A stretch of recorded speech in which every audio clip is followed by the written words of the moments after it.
नया सिस्टम है, नया टॉपिक, बिल्कुल नए तरीके से। आपका टॉपिक है integumentary system.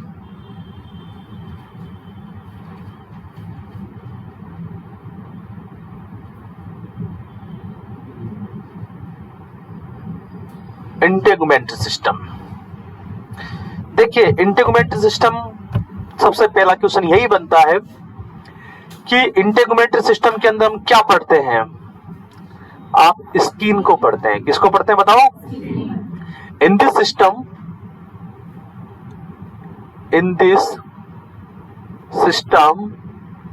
Study of skin, study of skin. लिखो, आप साथ के साथ लिख सकते हो, कोई दिक्कत नहीं है। देखिए, और स्टडी ऑफ स्किन को हम एक और वर्ड के नाम से जानते हैं। Study of skin is known as dermatology भी। डर्मेटोलॉजी, आप लोग कहते हो ना कि डर्मेटोलॉजिस्ट को दिखाने जा रहा हूं, स्किन की कोई बीमारी हो जाती है तो उसको कौन सही करता है? डर्मेटोलॉजिस्ट। आप कहते हो ना, डर्मेटोलॉजिस्ट कौन होगा बताओ? Skin disorder specialist.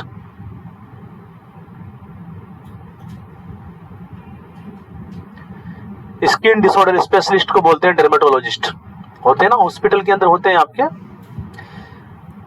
तीसरी बात, स्किन से रिलेटेड, स्किन जो है हमारी बॉडी का सबसे बड़ा ऑर्गन है। आप लोगों के लिए क्वेश्चन बन सकता है, largest organ of the body. Largest organ of body is skin. Largest organ of the body is skin. आप लोगों को पता है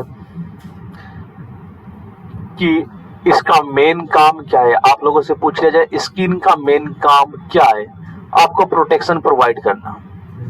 आगे बात है, सर्दी से, गर्मी से, बरसात से, इन्फेक्शन से, धूल से। अगर स्किन ना हो तो सीधा मांसपेशियों से जाके धूल लग जाए जाके तुम्हारे।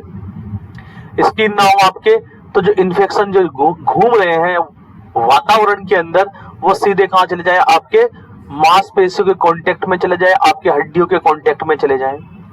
तो आप लोगों से पूछा जाएगा कि most important function of the skin, तो आपका आंसर होगा प्रोटेक्शन। क्या काम है? सबसे मेन काम क्या है स्किन का बताइए? Protection.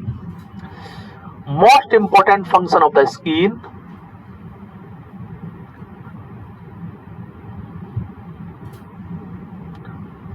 Function of skin, skin का मेन कार्य है protection. Protection.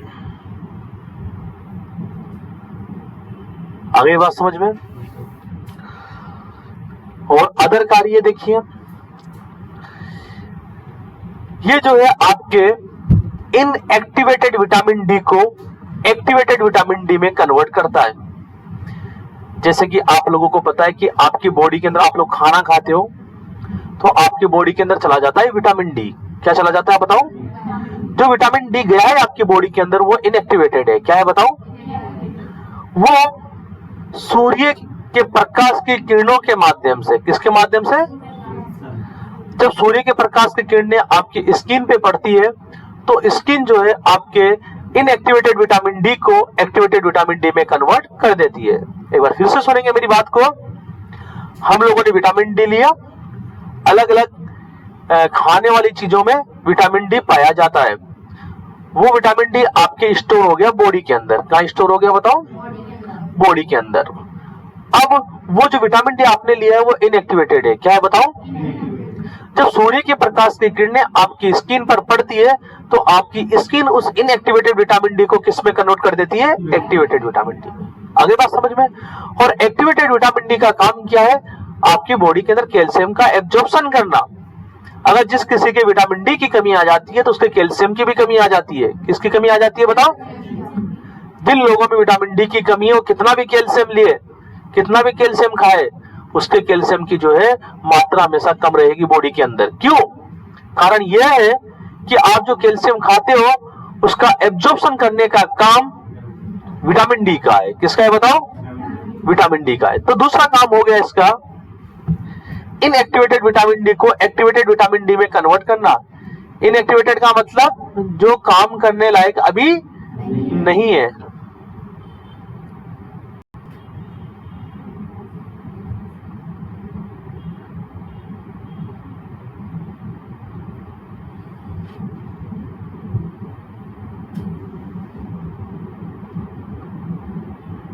Activated vitamin D में कन्वर्ट करना।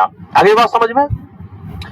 तीसरा काम, जो एनवायरनमेंट के अंदर हार्मफुल मटेरियल घूम रहे हैं जैसे रेडिएशन है, हाई टेम्परेचर है, पराबैंगनी किरणें हैं, बहुत सारी चीजें आपके एनवायरनमेंट के अंदर घूम रही है, उसको आपकी बॉडी के अंदर जाने से रोकता है कौन? स्किन। एक कवर है हमारी बॉडी का। क्या है बताओ? हाँ, एक कवर है हमारी बॉडी का। It provides protection from radiation, high temperature to body. Body को रेडिएशन और हाई टेम्परेचर से बचाता है। It provides protection from, और ये प्रोटेक्शन प्रोवाइड करता है आपकी बॉडी में। जैसे कि आपकी स्किन नहीं होती तो कोई भी माइक्रो ऑर्गेनिज्म, चाहे वायरस हो, चाहे फंगस हो, चाहे बैक्टीरिया हो, सीधा कहां चला जाता? बॉडी के अंदर जाता। तो आपकी बॉडी में एंटर करने से रोकता है किसको? वायरस, बैक्टीरिया, फंगस वगैरह को। तो आपके सामने एक सवाल बन जाता है बच्चों, वेरी वेरी इंपॉर्टेंट, आपकी बॉडी का वो कौन सा ऑर्गन है जो आपको फर्स्ट लाइन डिफेंस प्रोवाइड करता है? स्किन। फर्स्ट लाइन डिफेंस का मतलब यह है कि आपकी बॉडी पे कोई भी माइक्रो ऑर्गेनिज्म आ गया तो उसको अंदर जाने से रोकने का कार्य सबसे पहला इसी का है। अगर स्किन को भेद कर या किसी अलग माध्यम से वो आपकी बॉडी के अंदर चला गया, बॉडी के अंदर जाने के बाद, इधर देखो मेरी बात को, बॉडी में अगर चला गया तो बॉडी में जाने के बाद ब्लड में चला गया, मान के चलिए कोई भी इंफेक्शन, तो ब्लड में मारने का सबसे पहला काम न्यूट्रोफिल का है। किसका है बताओ? आगे बात समझ में। तो अगर आप लोगों से पूछा जाए first line defence in body, तो आपका आंसर होगा स्किन। दूसरा सवाल, first line defence in blood, आपका आंसर होगा न्यूट्रोफिल। और तीसरा सवाल इसी माध्यम से बनेगा, first line defence in cell. Cell के अंदर फर्स्ट लाइन डिफेंस कौन प्रोवाइड करता है? Cell membrane. कौन प्रोवाइड करता है? तो आप लोग देखेंगे बच्चों, देखिए, it provide protection from infection. Protection from infection कैसे? इन्फेक्शन को आपकी बॉडी में जाने से रोकता है। पूरी बॉडी को कवर कर रखा है ना स्किन ने, तो मान के चलो यहां पर भी बैक्टीरिया, वायरस घूम रहे हैं तो उनको अंदर जाने से रोकता है। इसीलिए so skin is known as first line defense of body। First line defence of body कि फर्स्ट लाइन डिफेंस, आपको सबसे पहले सुरक्षा प्रदान करने वाला कौन है? आपकी बॉडी में स्किन है। कौन है? इसके अलावा देखो बच्चों, इसी तरह के आपके पास में दो सवाल बन सकते हैं, आप साइड में लिखिएगा उसको। एक सवाल ये भी आता है, first line defence in blood. अगर ये सवाल है तो आपका आंसर क्या होगा बताओ? न्यूट्रोफिल। क्या होगा बताओ? हाँ, न्यूट्रोफिल। आई बात समझ में? क्या होगा बताओ? न्यूट्रोफिल। और अगर सवाल इस तरीके आ जाए, first line defence in cell, तो आपका आंसर क्या होगा बताओ? Cell membrane. क्या आंसर होगा बताओ आपका? Cell membrane.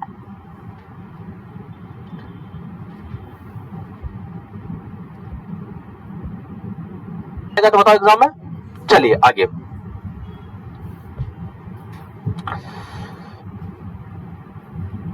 चलिए आगे।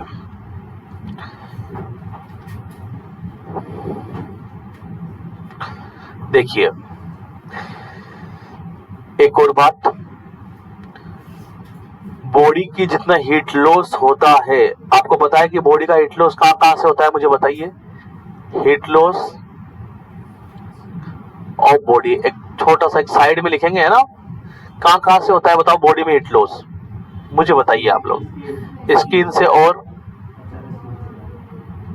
यूरिन के थ्रू। और कहां से होता है heat loss? Respiratory heat loss, जहां जहां से आपके वाटर लॉस होता है वहां वहां से हीट लॉस।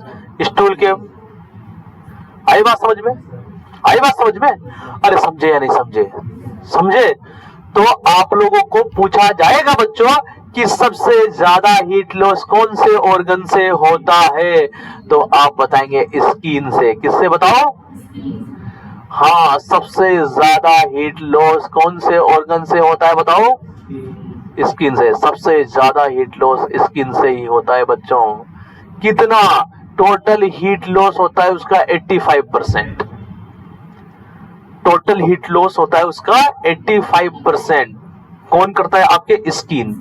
कर लेंगे, एग्जाम में सवाल आ गया तो कर लेंगे।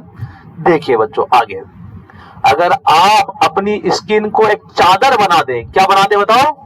पूरी खाल को उतार कर एक चादर बना दे तो उसका जो एरिया बनेगा 2 मीटर स्क्वायर का। कितना बताओ? 2 मीटर लंबी और 2 मीटर चौड़ी चादर आप लोग बना सकते हैं। जब कभी चादर ना हो आपके तो खाल उतार लो, 2 मीटर लंबी और 2 मीटर चौड़ी जो है चादर आप लोग बना सकते हो। चलिए आगे। तो ये तो आपके एरिया हो गया स्किन का। आप लोग पूछेंगे सर स्किन मोटी कितनी होती है? स्किन की मोटाई, थिकनेस कितनी होती है बच्चों बताओ? 1 से 2 mm। कितनी होती है बताओ? 1 से 2 mm। 1 to 2 mm। आई बात समझ में? आप लोगों से पूछा जाएगा बच्चों कि सबसे मोटी स्किन कहां पर पाई जाती है? आई बात। एक गर्म दूध का गिलास है, आप उसको यहां पे लगाइए पहले और फिर यहां पे लगाइए, आपको पता लग जाएगा कहां की मोटी है। लग जाएगा ना पता? आप यहां से उसको पकड़ सकते हो, लेकिन यहां से टच होगा तो बहुत गर्म लगेगा। इसका मतलब यहाँ की स्किन क्या है? मोटी है। यहाँ की स्किन क्या है बताओ? हाँ, ये क्वेश्चन आया हुआ है बच्चों। सबसे मोटी स्किन पाम और सोल पर होती है।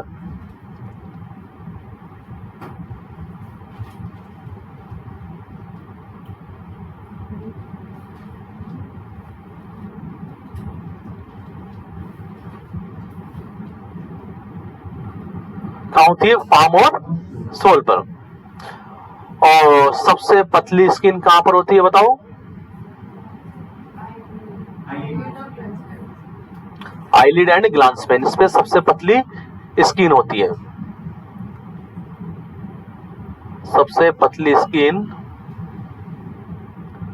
आईलिड, एक तो आंख के ढक्कन पे।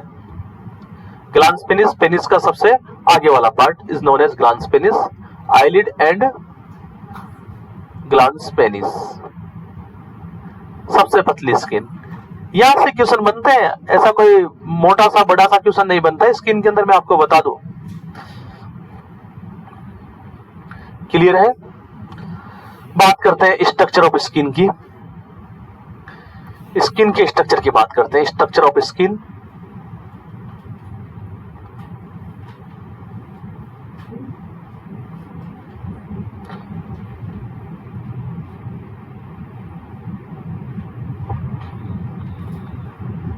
स्ट्रक्चर ऑफ स्किन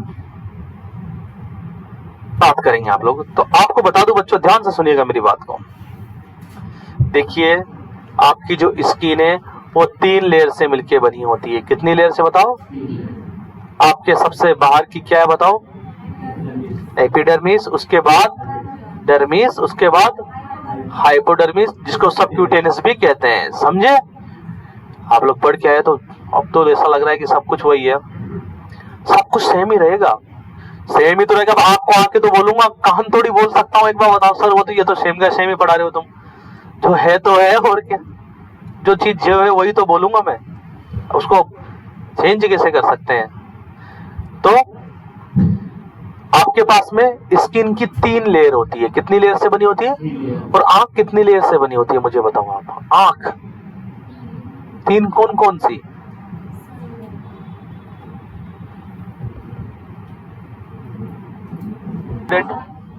चलिए हो गया था। Structure of skin, skin 3 layer से मिलकर बनी होती है। Skin consist 3 layer, skin 3 layer से मिलकर बनी होती है। कौन कौन सी बताओ, एपिडर्मिस, डर्मिस,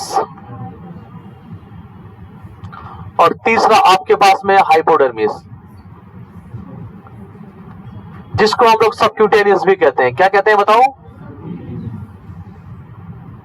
सबक्यूटेनियस भी कहते हैं। क्या कहते हैं बच्चों बताओ, सबक्यूटेनियस। अगली बात समझ में, एपिडर्मिस, डर्मिस एंड सबक्यूटेनियस।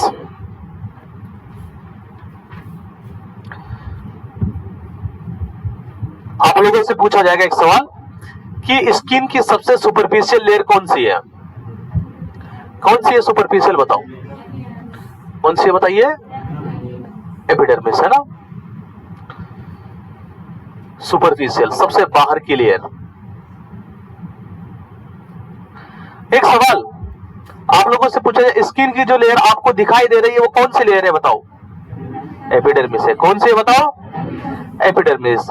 आप लोग इंजेक्शन लगाते भी हो, मैंने उसमें भी बताया उस क्लास के अंदर भी, मैं चेंज नहीं करूंगा क्योंकि आप लोगों को दिक्कत ना आए। देखो इंजेक्शन कौन कौन से प्रकार के लगाते हो, आप आईएम लगाते हो, आप आईवी लगाते हो, आप सबक्यूटेनियस लगाते हो, आप इंट्राडर्मल लगाते हो, आई बात समझ में, आप इंट्राएट्रियल लगाते हो, आप इंट्राओसियस लगाते हो, आई बात समझ, आप इंट्राथीकल लगाते हो, आई बात समझ में। इतने प्रकार के इंजेक्शन आप लोग लगाते हो।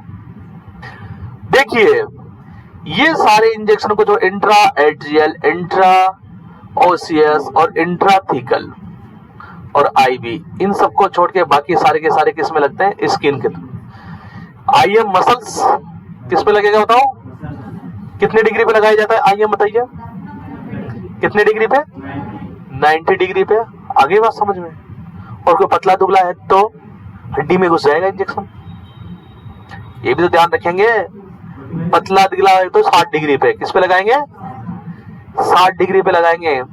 उसकी मसल्स की थिकनेस के आधार पर आप लोगों के तो सीधा डायरेक्ट क्वेश्चन आएगा कि कितने डिग्री पे होता है, आपको ऐसे घुमाएगा फिराएगा नहीं, आप लगा देंगे कि 90 डिग्री पे लगता है। आप लोगों को घुमाएगा फिराएगा वो कि एक क्वार्सियोकोर मारसमस का बच्चा है, उसके आप लोग आईएम इंजेक्शन लगा रहे हो, कितने डिग्री पे लगा। पहले तो बच्चा हो गया वो, दूसरी बात बच्चा है तो मसल्स वैसे ही कम है, दूसरी बात वो बिल्कुल सूखा साखा है, तो आप लोग वैसे ही उसका डिग्री कम कर दोगे। तो आप लोग उसको 45 पे तो ला नहीं सकते, क्योंकि 45 डिग्री पे लाओ तो सबक्यूटेनियस बन जाएगा वो। तो 90 और 45 के बीच का मामला रहेगा। कैसा मामला रहेगा, आपके नहीं पूछा जाएगा सवाल, आपका तो डायरेक्ट 90 डिग्री का सिस्टम बनेगा।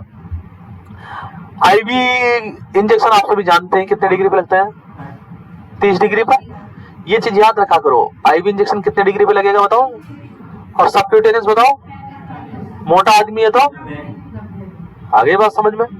और इंट्राडर्मल इंजेक्शन कितने पे, 15 डिग्री पे। कितने पे बताओ, 15 डिग्री। इंट्राडर्मल का मतलब ये है कि आप किस में लगाओगे बताओ, डर्मिस में। किस में लगाओगे, middle layer of the skin के अंदर। इंजेक्शन किस में लगेगा बताओ, middle layer, middle layer of skin, middle layer. आई बात समझ में। तो आपके पास में स्किन की कितनी लेयर होती है बच्चों, 3 लेयर होती है। कितनी लेयर होती है बताओ, कौन कौन सी, एपिडर्मिस, डर्मिस एंड हाइपोडर्मिस। अब मैं आप लोगों से एक सवाल पूछूं बच्चों, यहां पर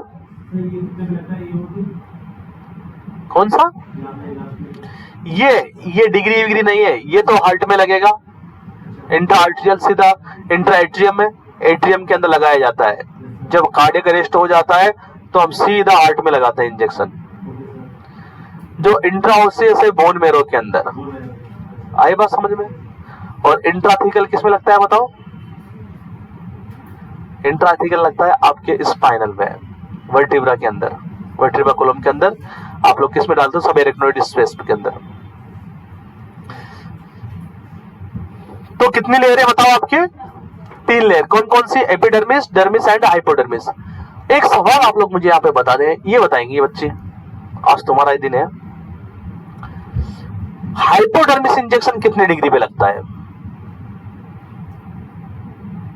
हाँ, हाइपोडर्मिस इंजेक्शन कितने डिग्री पर लगता है, ये बच्चे बताएंगे। एपिडर्मिस क्या? Outer most layer of the skin. आप बताएंगे। एक सवाल, अगर कोई जल गया तो स्किन की कौन सी लेयर सबसे ज्यादा जलती है? एपिडर्मिस से जलेगी, सबसे बाहर की वो है। आगे बात समझ में? तो सबसे बाहर की लेयर होती है, आगे बात समझ में? और आपको बता दें, जब आपका फीटस का डेवलपमेंट हो रहा होता है, तो सामने देखिए बच्चों, सामने देखिए, जब आपके फीटस का डेवलपमेंट हो रहा होता है तो फीटस का डेवलपमेंट जो है 3 लेयर से होता है। कितनी लेयर से होता है बताओ? 3 लेयर से। उन 3 लेयर का नाम होता है सबसे, एक तो बार एक्टोडर्म, जैसे फीटस बन रहा है तो 3 लेयर से मिलके पूरा फीटस बनेगा, वो मेसोडर्म और एंडोडर्म। 3 लेयर से पूरा फीटस। तो ये जो प्रत्येक लेयर होती है अलग अलग प्रकार के ऑर्गन्स बनाती है। कोई जो है आपके ब्रेन को बना रही है, कोई जीआईटी को बना रही है, कोई किसको बना रही है, कोई किसको बना रही है।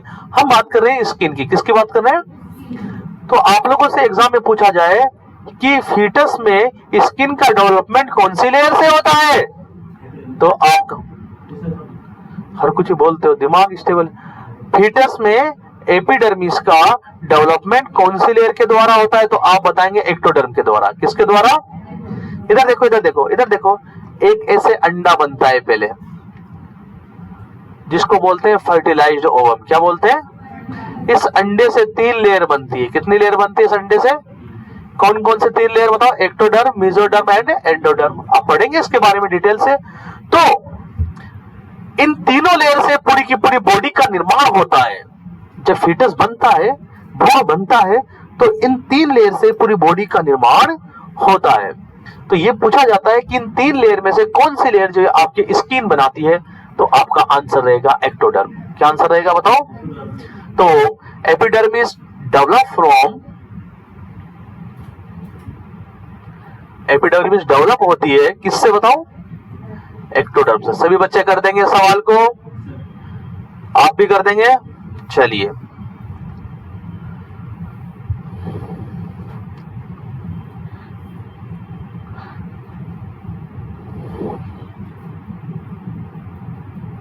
आप लोगों को पता है, मैं आप लोगों से सवाल पूछूं यहाँ पे।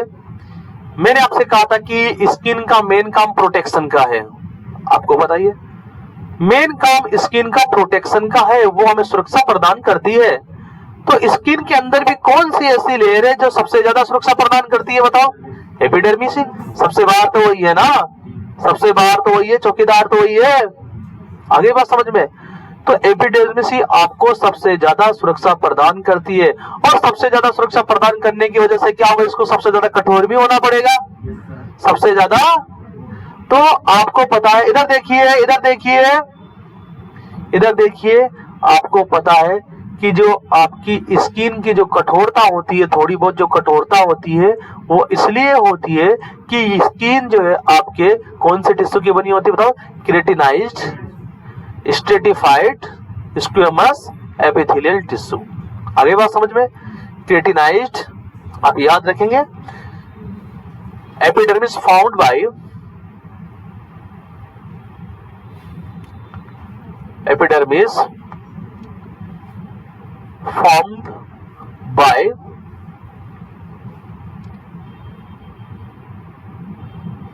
keratinized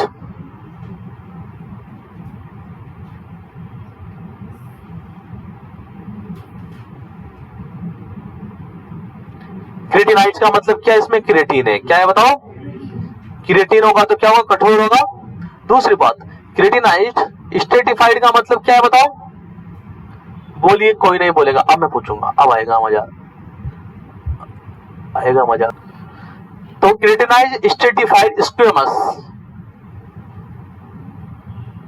स्क्वेमस टिश्यू, स्क्वेमस का मतलब, स्क्वेमस का मतलब टाइल की तरह के टिश्यू है। कैसे है बताओ? तो ये बात ध्यान रखेंगे, आपकी जो एपिडर्मिस है कौन से टिश्यू से बनी होती है, आप लोग याद रखेंगे कौन से टिश्यू से बताओ?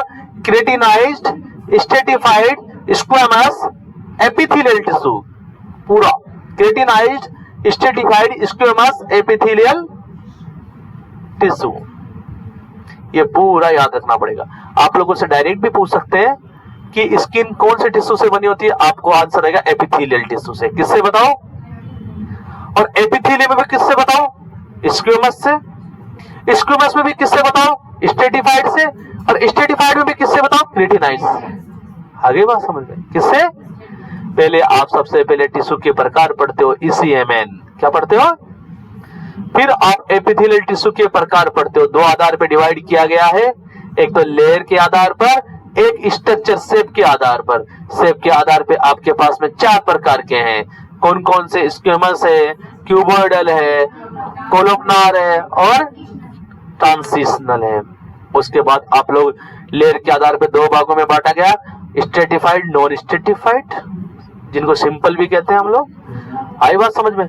उसके बाद जो स्ट्रेटिफाइड है उसको केराटिनाइज्ड और नॉन केराटिनाइज्ड में डिवाइड किया गया। नॉन केराटिनाइज्ड कहां पर होते हैं बताओ?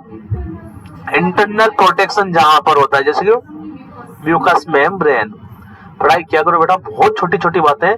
तो आप लोगों से एग्जाम में पूछ लिया जाए कि स्किन कौन से टिश्यू की बनी है? एपिथेलियल टिश्यू की। एपिथेलियम में भी किसकी बताओ? स्क्वेमस वाले की। स्क्वेमस में किसकी भी? स्ट्रेटिफाइड की। और स्ट्रेटिफाइड में भी किसकी? केराटिनाइज्ड। ये पूरा मैंने एक साथ लिखा आप लोगों को। चलिए बच्चों, आगे बात समझ में। नेक्स्ट आपके पास dermis, second dermis. Middle layer है, कौन सी है बताओ? मिडिल लेयर है, middle layer of skin, skin की मिडिल लेयर है ये, फॉर्म्ड बाय। अब बात करेंगे सर फीटस के अंदर किससे बनी होती है? फॉर्म बाय मेसोडर्म, मेसोडर्म से। ये पूरा फीटस जो है इन 3 लेयर से बना होता है। पहले 3 लेयर ही बनती है। पहले जो ओवम होता है उससे 3 लेयर का निर्माण होता है। उन 3 लेयर से ही आपका पूरा फीटस का निर्माण होता है। आंख, कान, नाक, दांत, पेट, सब कुछ उसी से बनता है। चलिए बच्चों, डर्मिस का मामला खत्म। बात करते हैं हम लोग हाइपोडर्मिस के बारे में। बात करेंगे आप लोग, थोड़ा पहले ऐसे पढ़ लो ना, फिर मैं आपको थोड़ा डिटेल में पढ़ाऊंगा इन चीजों को। इनको रोक देंगे तो मैं डिटेल ले लेंगे, इसलिए इनको बिना फालतू में हर चीज क्यों पढ़ाऊं मैं, जिनके काम की नहीं है। बात करते हैं हाइपोडर्मिस की, तीसरी लेयर आपके पास हाइपोडर्मिस। आप भी लिखते जाओ मेरे साथ के साथ। हाइपोडर्मिस, सबसे पहली चीज बच्चों आपको एक बात बता दूं मैं, जो हाइपोडर्मिस होती है उसको आप लोग सबक्यूटेनियस भी कहते हो। क्या कहते हो बताओ? सबक्यूटेनियस। और जो सबक्यूटेनियस इंजेक्शन लगाए जाते हैं वो इसी लेयर के अंदर डाले जाते हैं। दूसरी सबसे इंपॉर्टेंट बात मैं आपको बता दूं बच्चों, सबसे इंपॉर्टेंट बात यह है कि जो हाइपोडर्मिस, ये जो सबक्यूटेनियस लेयर है, इसके बारे में आप लोग इस बात को ध्यान रखेंगे कि यहाँ पर फैट की लेयर पाई जाती है। क्या पाई जाती है? फैट की लेयर पाई जाती है। यहाँ पर एडिपोज टिश्यू होते हैं। क्या होते हैं बच्चों? और एडिपोज टिश्यू का काम होता है आपके फैट को स्टोर करना। क्या काम होता है बताओ? अरे क्या काम होता है? फैट को स्टोर करना। यहाँ पर 2 प्रकार के एडिपोज टिश्यू पाए जाते हैं आपके। इधर देखिए मैं लिखाऊंगा, मेरी बात को सुनिए आप लोग। हाइपोडर्मिस सबसे इंटरनल लेयर है, सबसे पहली बात। इसको सबक्यूटेनियस भी कहा जाता है। इसमें फैट पाया जाता है। फैट इसलिए पाया जाता है क्योंकि ये एडिपोज टिश्यू की बनी होती है। एडिपोज टिश्यू का काम क्या होता है? फैट को स्टोर करना। फैट को किस फॉर्म में स्टोर करता है एडिपोज टिश्यू बताइएगा आप? ट्राइग्लिसराइड फॉर्म में। किस फॉर्म में? ट्राइग्लिसराइड फॉर्म में स्टोर करेगा। आपको पता है एडिपोज टिश्यू 2 प्रकार के होते हैं, brown adipose tissue and white adipose tissue. आप लोगों को पता ही है, आई बात समझ में? अरे बोलो। हाँ चलिए लिखाता हूं मैं आप लोगों को थोड़ा सा इसके बारे में। इंटरनल लेयर या inner layer, inner layer of skin, inner layer of skin सबसे पहली बात। और क्या होता है, इट कंटेन फैट, इसमें फैट होता है। क्यों होता है फैट? क्योंकि it is found by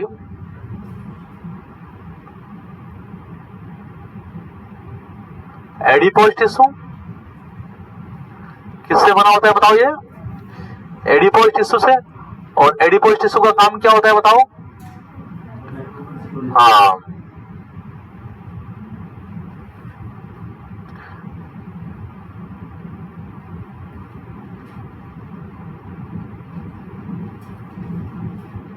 fat store करना है। क्या काम है बताओ? फैट स्टोर करना। आपको पता है कि एडिपोज टिश्यू कितने प्रकार के होते हैं? 2 प्रकार के। जो आपके सबक्यूटेनियस लेयर होती है उसमें 2 प्रकार के एडिपोज टिश्यू होते हैं। एक बात ये भी ध्यान रखिएगा कि किस फॉर्म में फैट को स्टोर किया जाता है बताओ? ट्राइग्लिसराइड। किस फॉर्म में बताओ? TRIGL glyceride.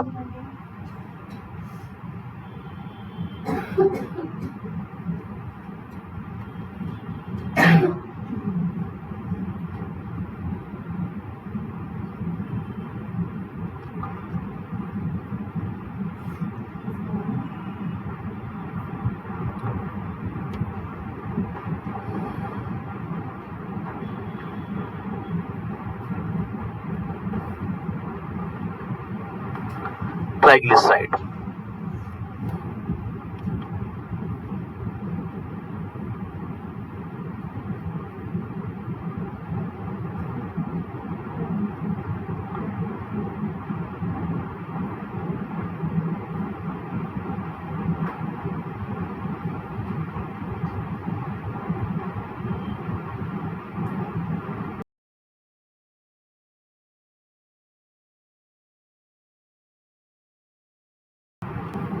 उसमें 2 प्रकार के एडिपोज टिश्यू होते हैं। कितने प्रकार के?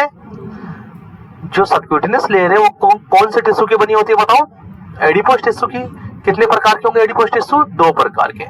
यहां पर 2 प्रकार के एडिपोज टिश्यू होते हैं। कितने प्रकार के बताओ? 2 प्रकार के। देखो बहुत सिंपल सी बात है, यहां पर 2 टाइप के एडिपोज टिश्यू होंगे। कितने प्रकार के? 2 टाइप के एडिपोज टिश्यू होंगे। कौन कौन से 2 टाइप के एडिपोज टिश्यू होंगे बताओ? एक तो व्हाइट एडिपोज टिश्यू, एक तो व्हाइट कलर का दिखेगा, एक brown adipose tissue.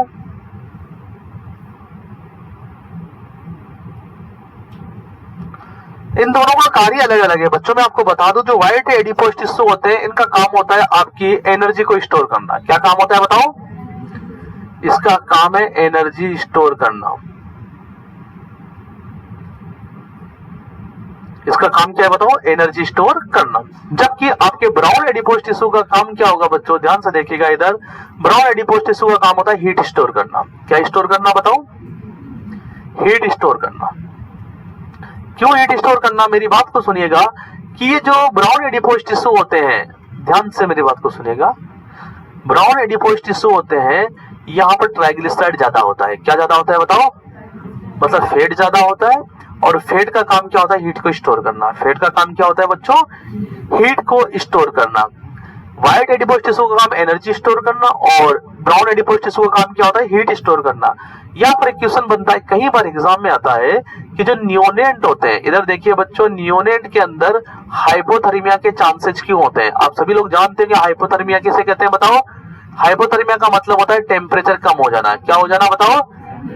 34 degree centigrade से अगर टेम्परेचर कम हो जाता है, किससे कम, तो क्या कहलाता है? हाइपोथर्मिया। क्या कहलाता है बच्चों? तो जो नियोनेट, नियोनेट का मतलब तो पता है ना आप लोगों को? नियोनेट 7 दिन के बच्चे को क्या बोलते हैं बताओ? नियोनेट कहा जाता है ना। Early neonate and let neonate 2 भागों में बांटा गया है ना आपको। हाँ, 28 दिन का जो है नियोनेट कहलाता है, 7 दिन का अर्ली नियोनेट, उसके बाद के लेट नियोनेट। तो जो नियोनेट होता है उसमें टेम्परेचर कम होने का कारण क्यों है? देखो गर्मी के अंदर भी हम उसको उड़ा के रखते हैं ना, ढक के रखते हैं, गर्मी के अंदर भी रखते हैं, नहीं रखते? जो बच्चे पैदा हुए हैं 28 दिन तक के हैं उनको हम लोग ढक के रखते हैं। क्यों? क्योंकि उनका टेम्परेचर कम होने के चांसेस होते हैं, हाइपोथर्मिया होने के चांसेस होते हैं। क्यों? कारण क्या है? कारण ये है कि उनमें जो है ब्राउन एडिपोज टिश्यू की क्या होती है? कमी होती है। अब जब ब्राउन एडिपोज टिश्यू की कमी होगी तो हीट को कौन स्टोर करेगा?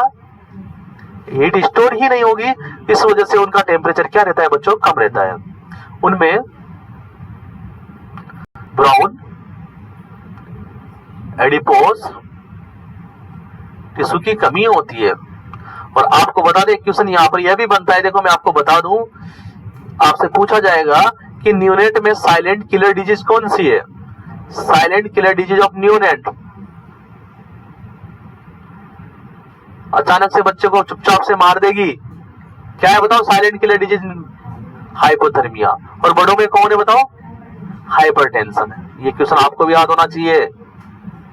न्यूनेट में साइलेंट किलर डिजीज किसे कहा गया? हाइपोथर्मिया को। और बड़ों के अंदर हाइपरटेंशन। हाइपरटेंशन का मतलब क्या है? टेंशन ज्यादा ले लेना?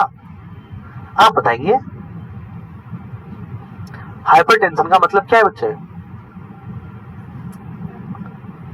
हाँ बोलो,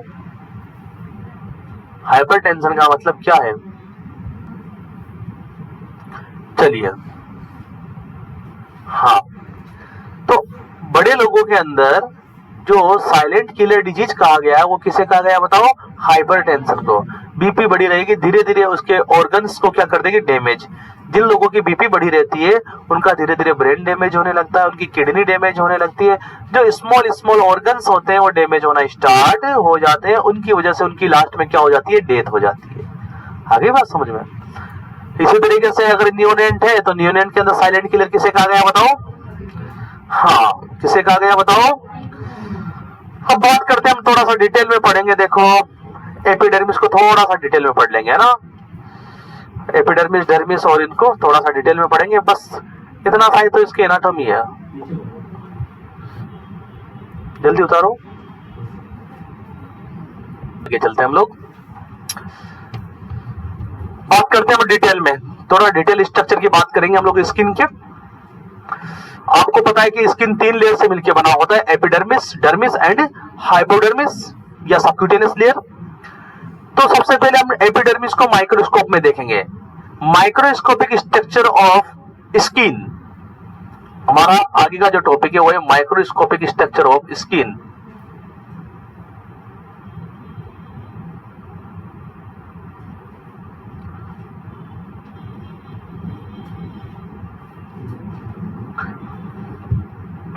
आप लोग इनको देखिए वापस, इन चीजों को देखिए बच्चों। आपको बता दें कि आपकी जो एपिडर्मिस है वो 4 सेल से मिलकर बनी होती है। कितनी सेल से बताओ? हाँ, सबसे पहले लेंगे एपिडर्मिस को।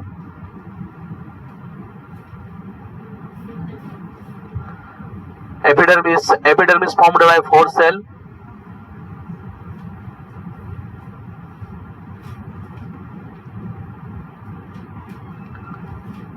चार सेल से बनी होती है। कितनी सेल से बताओ? 4 सेल। कौन कौन सी 4 सेल होती है देखो। सबसे पहले आपके पास में केराटिनोसाइट, बात नहीं, अगर बात करोगे तो मैं लिखने के लिए बोल दूंगा बिना फालतू में। केराटिनोसाइट। दूसरे आपके पास में मिलेनोसाइट।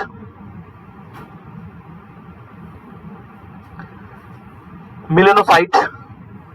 तीसरी आपके पास में मार्केल सेल।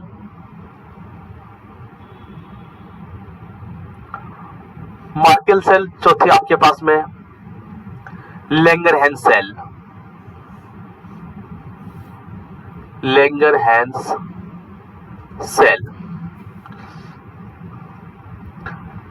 सबसे पहले बात करते हैं केराटिनोसाइट की।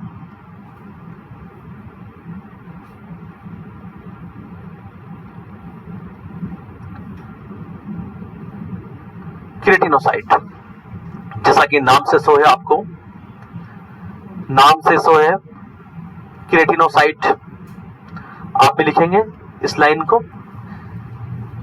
90% जो आपकी एपिडर्मिस होती है, 90% एपिडर्मिस जो एपिडर्मिस बनी हुई है उसका 90% पार्ट, कितना पार्ट, 90% एपिडर्मिस केराटिनोसाइट की बनी होती है। किसकी बनी होती है बताओ? केराटिनोसाइट की बनी होती है। कौन सी सेल की बनी होती है बताओ? केराटिनोसाइट की बनी होती है 90%। और ये केराटिनोसाइट क्या करती है? देखो नाम से सो है, आपको पता है, नाम से सो है, आपको पता है कि स्किन की जो एपिडर्मिस है कौन से टिश्यू से बनी होती है? केराटिनाइज्ड, स्क्वामस, स्टेफाइड, एपिथेलियल टिश्यू, यही है ना। तो जो केराटिनाइज्ड वर्ड आया है वो केराटिन प्रोटीन की वजह से आया है। और आपकी स्किन में केराटिन प्रोटीन कहां से आती है? केराटिनोसाइट सेल देती है। कौन देती है बताओ? केराटिनोसाइट सेल का काम होता है केराटिन प्रोटीन बनाना। केराटिनोसाइट सेल का काम क्या होता है बताओ? केराटिन प्रोटीन बनाना। और इस केराटिन प्रोटीन की वजह से आपकी स्किन क्या होती है बताओ? हार्ड होती है। क्या होती है? हार्ड होती है। देखिए keratinocyte, it form keratin protein. और इस केराटिन प्रोटीन की वजह से क्या होती है बताओ? इसी की वजह से एपिडर्मिस क्या होती है बताओ?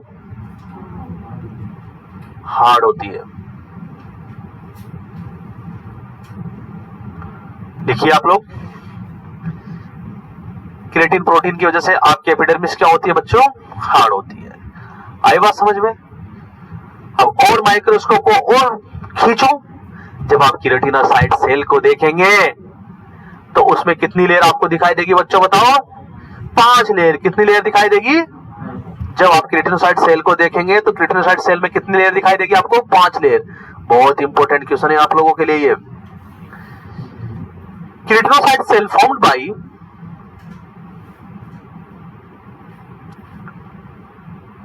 केराटिनोसाइट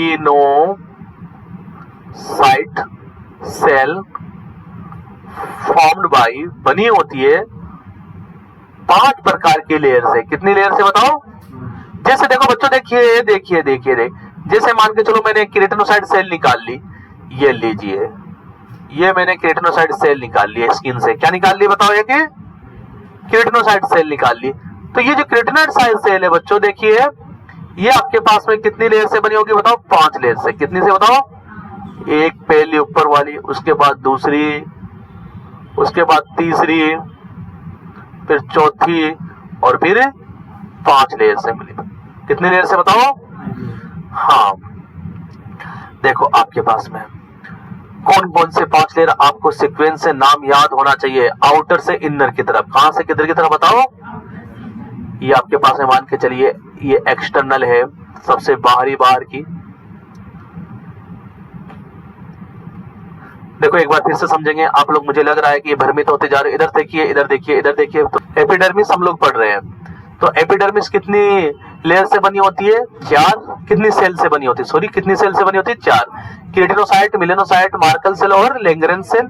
उसके बाद आप केराटिनोसाइट की बात करेंगे तो केराटिनोसाइट जो है आपके 4 लेयर से बनी होती है। केराटिनोसाइट लेयर कितने, केराटिनोसाइट सेल कितनी लेयर से? 5 से। कितने से बनी होती है? 5। कौन कौन सी? Stratum corneum, stratum lucidum, stratum granulosum, stratum spongiosum, stratum germinativum. ये पूरी सीक्वेंस से याद होना चाहिए आप लोगों को। आप लोगों को जरूरी नहीं है याद होना, आप लोगों को जरूरी नहीं है। आप लोगों को बस इतना सा ध्यान रख लेना है कि स्ट्रेटम कार्नियम सबसे बाहर की होती है ना, सबसे बाहर की स्ट्रेटम कार्नियम होती है। बस इतना सा आप लोगों को याद करने की जरूरत है। तो हम लोग यही पढ़ रहे थे एपिडर्मिस के बारे में। किसके बारे में बताओ? कि एपिडर्मिस कितनी सेल से बना होता है बताओ? 5 से। 4 सेल से, कितनी सेल से? 4 सेल में सबसे पहले क्या है? केराटिनोसाइट। केराटिनोसाइट का काम क्या है? केराटिन को बनाना, केराटिन प्रोटीन को बनाना। तो केराटिनोसाइट जो सेल होती है ये 5 लेयर से बनी होती है। कितनी लेयर से बताओ? ये मैंने बनाया, ये केराटिनोसाइट बनाई मैंने। क्या बनाई थी ये बताओ? अरे क्या बनाए थे मैंने बताओ? केराटिनोसाइट। तो केराटिनोसाइट कितनी लेयर से मिलकर बनी है बताओ? ये 5 लेयर मैंने बना दी। ये 5 लेयर से बनी है केराटिनोसाइट। कितनी लेयर से बताओ? 5 लेयर से। ये क्या है? केराटिनोसाइट है। क्या है बताओ बच्चों? केराटिनोसाइट। सबसे बाहर की सेल सबसे, और एपिडर्मिस का कितना पार्ट बनाती है बताओ केराटिनोसाइट? 90%। 90% पार्ट एपिडर्मिस का किससे बना होता है? केराटिनोसाइट से। किससे बना होता है बताओ? और खुद केराटिनोसाइट जो है आपके पास में कितनी लेयर से बनी होती है? 5 से। कौन कौन से 5 लेयर है बताओ? Stratum, corneum, stratum, lucidum, stratum, stratum granulosum, stratum spongiosum, spongiosum और स्ट्रेटम जर्मिनेटिव। आगे बात समझ में? ये आपके पास में इन 5 लेयर की मिलकर बनी होती है। कितनी लेयर से बताओ? 5। ये पांचों नाम, stratum corneum, stratum lucidum, stratum granulosum, stratum spongiosum and stratum germinativum. Stratum germinativum. आई बात समझ में? चलिए, आपके पास है 5 लेयर। कितनी लेयर बताओ बच्चों? 5 लेयर। कौन कौन सी एक बार बताइए मुझे। हाँ हाँ, सबसे पहले बात करते हैं हम लोग, सबसे पहले बात करते हैं किसके बताओ? स्ट्रेटम कॉर्नियम की। स्ट्रेटम कॉर्नियम,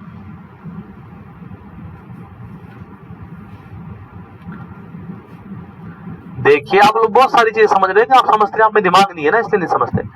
कॉर्निया का मतलब क्या था? सबसे बाहर की चीज, उरी है ना, तो ये कॉर्निया और उससे से लिया गया है। कॉर्निया जो चीज होती है वो सबसे बाहर की चीज।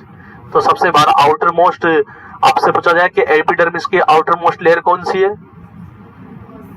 एपिडर्मिस की आउटर मोस्ट लेयर कौन सी है? आउटर मोस्ट लेयर यही है, स्ट्रेटम कॉर्नियम, जो कि केराटिनोसाइट सेल की भी बाहर की लेयर है। तो क्या क्या लिख सकते हैं इसके बारे में हम लोग? देखिए, सबसे पहले outer most layer of keratinocyte, keratinocyte के सबसे बाहर की लेयर है, केराटिनोसाइट के सबसे बाहर की लेयर है। आई बात समझ में? और जब आप देखेंगे तो ये जो स्ट्रेटम कॉर्नियम है, इधर देखो बच्चों, इस स्ट्रेटम कॉर्नियम को आप देखेंगे, ये आपके लिए नहीं है सवाल, ये केवल आपके लिए है। ये 15 रो से मिलके बना होता है। कितनी से बताओ? 15 रो से, मतलब 15 छोटी छोटी झिल्लियों से मिलके बना होता है। आगे बात समझ में? कितनी रो होती है इसके अंदर बताओ? 15 रो, है ना? हाँ, आप लोग 15 से 20 भी कर सकते हो। 15 रो से मतलब छोटी छोटी 15 जो है छिलकों से मिलके बनी है आपके स्ट्रेटम कॉर्नियम। दूसरी बात बच्चों ध्यान रखिएगा, ये जो लेयर होती है हर 40 दिन में चेंज होती है। आपकी जो ऊपर की जो स्किन है हर 40 दिन में क्या होती है? चेंज होती है। तो आप लोग 40 दिन में गोरे भी हो सकते हो ना। जब स्किन उतरेगी ऊपर की तो अंदर से गोरी निकलेगी, नहीं निकलेगी, है ना? है नहीं है? तो हर 40 दिन के बाद आप थोड़े से गोरे नजर आ जाते हो। फिर वो 40 दिन की फिर वो आती है किसके? सनलाइट के। लेकिन ऐसा नहीं कि पूरी बॉडी की जो सांप जैसे उतारता है ना एक साथ, पूरी सांप उतारता है ना एक साथ पूरा कवर, ऐसे नहीं उतारते आप लोग। सांप तो एक साथ ही उतारता है ना पूरा, आपके थोड़ी थोड़ी उतरती है, आपको पता भी नहीं चलता। आपके थोड़ी तो कभी हाथ की थोड़ी सी उतर रही है, कभी चेहरे की उतर रही है, कभी कान की उतर रही है। आई बात समझ? सांप तो एक साथ ही उतार देता है ना पूरी, उतारता है नहीं उतारता? वो सेम ही चीज है, आप भी सांप से कम नहीं हो, है ना? आपने हम सब हम भी वही काम करते हैं। क्या कहते हैं उसको? सांप जो उतारता है उसको बताओ। हाँ, तो आप लोग भी कांचली हो, हर 40 दिन में ये चेंज होती है, शेड आउट हो जाती है, और नई वाली जो है, देखो होता क्या है, देखो दिमाग कितना नहीं लगाना। इधर देखिए, मेरी बात सुनो, क्या होता है देखो, ये हाइपोडर्मिस, इधर देखिए, देखो मैं तुम्हें बता दूं, ये हाइपोडर्मिस इधर देखो, और ये डर्मिस, ये आपके पास है मान के चलो एपिडर्मिस। क्लियर है? एपिडर्मिस आपके पास में कितने सेल से मिलकर बना था? 4 सेल से। सुनिएगा मेरी बात को, सुनो, 4 से 1 2 3 4। अब तो नाम ही लिख दो बस, है ना? ये नंबर लिख दूं, और जो आपकी केट्रोसाइट है कितनी से कितनी लेयर से, 5, कितनी बताओ, 1 2 3 4 5। तो होता क्या है मेरे, देखो समझो ध्यान से, होता क्या है कि जो 5वीं लेयर है ये नहीं बनती है, 5 लेयर क्या बनती है, नहीं बन जाती है 5वीं, और फिर 5वीं क्या हो जाती है, चौथी, चौथी क्या हो जाती है, तीसरी, तीसरी कौन सी, दूसरी, और दूसरी का पहली, और पहली क्या हो जाती है, गायब हो जाती है। आई बात समझ। और ये 5वीं कहां से आती है, 5वीं आती है डर्मिस से। डर्मिस क्या बन जाती है, 5वीं लेयर। आगे बात समझो, डर्मिस क्या बन जाती है बताओ, और आपके पास में फिर डर्मिस कहां से आएगी, हाइपोडर्मिस से, फिर हाइपोडर्मिस क्या बन जाएगी, नहीं बन जाएगी। इस तरीके से चलता है सिस्टम, जिससे कि क्या होता है कि आपकी बॉडी हेल्दी, आपको ऐसा नहीं है कि देखो आपकी बॉडी के अंदर कोई ऑर्गन बन गया तो वो परमानेंट, जैसे नाक बना दिया मान के चलो, तो आप तो सोच रहे कि बचपन से ऐसा ही नाक है, वो दिखने में ऐसा है, लेकिन उसकी सेल जो है लगातार जो है रिफ्रेश होती जा रही है। आगे बात समझ में, अगर लगातार रिफ्रेश ना हो तो आप तो 80-90 साल तक जिएंगे, तो क्या वो सेल एक ही काम कर लेगी, नहीं कर लेगी। आगे बात समझ में। तो यहाँ पर स्किन पर भी यही है कि आपकी जो स्किन की लेयर होती है टाइम टू टाइम क्या होती रहती है, रिफ्रेश होती रहती है, नई बनती रहती है। क्या होती रहती है बताओ, नई बनती रहती है। अब जब नई बनेगी, नीचे से बनेगी नहीं मान के चलो, तो ऐसा तो है नहीं कि आप हाइपोडर्मिस को बाहर निकाल के पटक दोगे, डर्मिस को निकाल के पटक दोगे, ऐसा नहीं ना।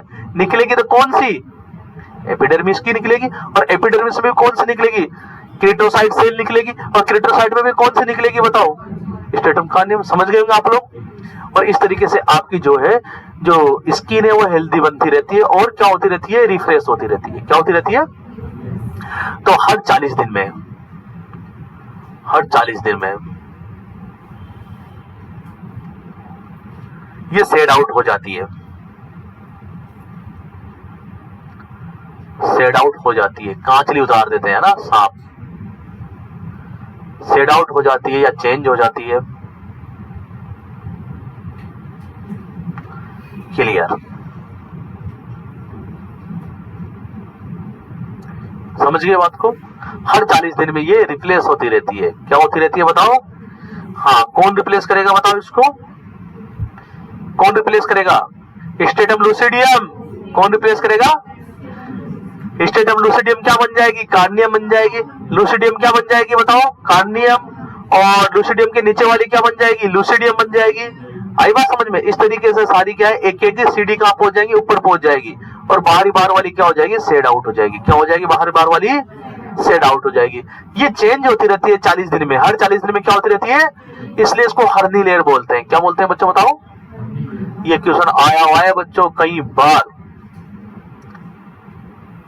स्किन की हर्नी लेयर किसे कहा गया है, स्किन की हर्नी लेयर किसे कहा गया है, स्ट्रेटम कॉर्नियम को। और ये जो लेयर है बाहरी बाहर की लेयर है, ये हार्ड होती है, आपको पता है। बाहरी बाहर की है तो क्या है बताओ, हार्ड रहेगी। क्या रहेगी बताओ, जो स्ट्रेटम कॉर्नियम है सबसे बाहर की है तो हार्ड रहेगी, पहली बात तो। दूसरी बात, इट कंटेन, इसके पास होते हैं क्या होंगे, इट कंटेन डेड टिश्यू। क्या होंगे बताओ, जो भी स्किन के डेड टिश्यू है जिनको बाहर फेंकना है वो किसके पास रहेंगे बताओ, स्ट्रेटम कॉर्नियम के पास में। किसके पास में बताओ, किसके पास है बताओ, हाँ स्ट्रेटम कॉर्नियम के पास। तीसरी बात ध्यान रखिएगा बच्चों, ये हार्ड होती है, डेड टिश्यू होते हैं इसके अंदर, और ये वाटर प्रूफ होती है। क्या होती है बच्चों बताओ, वाटर प्रूफ भी होती है। ध्यान रखिएगा कैसे होती है बताओ ये, हाँ वाटर प्रूफ तो होना जरूरी है, नहीं तो पानी में इलाहाबाद गए या गंगा जी गए, एक डुबकी लगाए और बोरी बन के निकले बाहर, जैसे बोरी भर जाती है ना पानी से, अंदर जाने के बाद उसमें पानी घुस जाता है ना, तुम्हें भी क्या पानी घुस जाए, नहीं घुसता ना, क्योंकि ये क्या है, वाटर प्रूफ है। आगे बात समझ में है, कितने समझ में यार, कैसे वाटर प्रूफ है, पॉलीथीन भी नहीं है। देखो सुनो, दिमाग तो लगाओ, चलो पॉलीथीन वाटर प्रूफ है, तब पॉलीथीन के अंदर से कोई चीज आ जा सकती है क्या, नहीं आ जा सकती है ना, लेकिन इसमें तो आ तो रही है, पसीना नहीं आता क्या, फिर कैसे वाटर प्रूफ हो गई। देखो बना सकते हो, अरे बना सकते हो, ऐसी नहीं बना सकते, बना सकते हो ऐसी चीज, नहीं बना सकते भैया। कैसे बना लोगे कि चलिए आगे देखते हैं। दूसरी कौन सी बताओ? Stratum lucidum. क्या चल रहा है बताओ? Keratinocyte, stratum lucidum.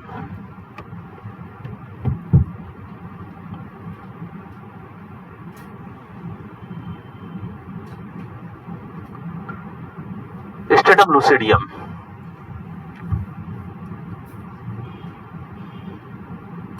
देखो बच्चों में को बता दूं,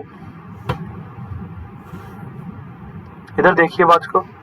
देखो लूसिडियम का मतलब होता है चमकदार पदार्थ। लूसिडियम का मतलब, बिल्ली की आंखें क्यों चमकती है? क्योंकि उसमें लूसिडियम पाया जाता है। आपने देखा होगा ना? हाँ, चमकती है ना उसकी आंखें लूसिडियम की वजह से। हाँ, नहीं मेन तो यही है कारण। आप जब सर्च करेंगे तो आपको पता लग जाएगा उस चीज को। तो लूसिडियम का मतलब होता है चमकदार चीज। आगे बात समझ में? तो ये क्या करती है? स्किन को चमकदार बनाती है। कैसे बनाती है? स्किन को चमकदार बनाती है। अब आपको एक बात बता दूं बच्चों, ध्यान से सुनिएगा। ये सोल और पाम पर सबसे ज्यादा होती है, इसलिए सोल और पाम आपके कैसे दिखते हैं बताओ? चमकदार दिखते हैं। क्या दिखते हैं बताओ? क्लियर। बस इतना सा याद रख लोगे। तो जो स्ट्रेटम लूसिडियम होती है ये चमकदार लेयर है। कैसे बताओ? हाँ, साइनी लेयर, चमकदार लेयर है, चमकदार लेयर।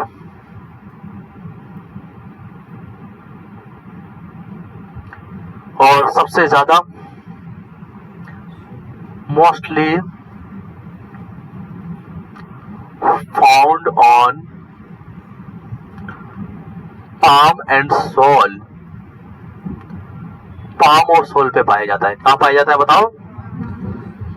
और आप लोगों के लिए क्वेश्चन, आपके लिए नहीं है ये 35 रो से मिलके बना होता है। कितनी रो से बताओ? 35 रो। आगे बात समझ में?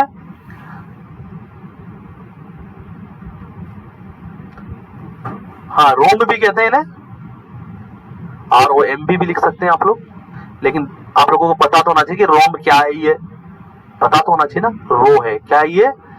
मतलब छोटी छोटी 35 झिल्लियों से मिलके बनी है। वो पहले वाली 15 से 20 से, वो आपके लिए क्वेश्चन है, आपके नहीं आएगा कहीं। आपको तो इतना सा पूछा जाएगा। इधर देखो कि हाथ और पैर की स्किन चमकदार क्यों होती है? क्योंकि वहां पर क्या पाई जाती है? स्ट्रेटम लूसिडियम होता है। बस। तीसरा आपके पास में, अरे यहां पर भी होता है लेकिन यहां पर कम होता है। तीसरी कौन सी बताओ? Stratum granulosum.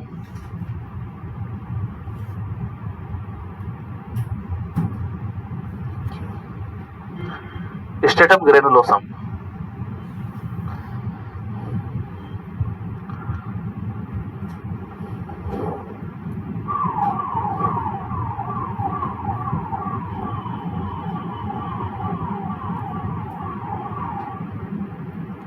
देखो इसका कोई ऐसा स्पेसिफिक रोल नहीं है, मैं आपको बता दूं।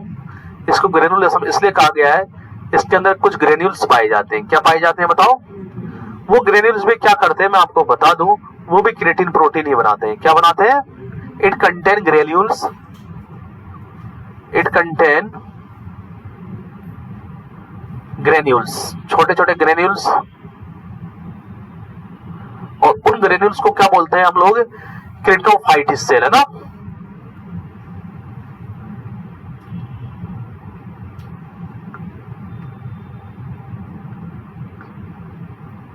क्रेटोफाइटिस सेल। और इनका काम भी क्या होता है? क्रिएटिन बनाना। क्या काम होता है बताओ? बस आपको इतना सा ध्यान रखना है कि इसका काम भी क्या है? क्रिएटिन बनाना है। क्या है बताओ? इसको ग्रेनुलोसम क्यों कहा गया? क्योंकि ग्रेन्यूल्स होते हैं। क्या होते हैं इसके अंदर बताइए? हाँ। चौथा कौन सा है बताओ?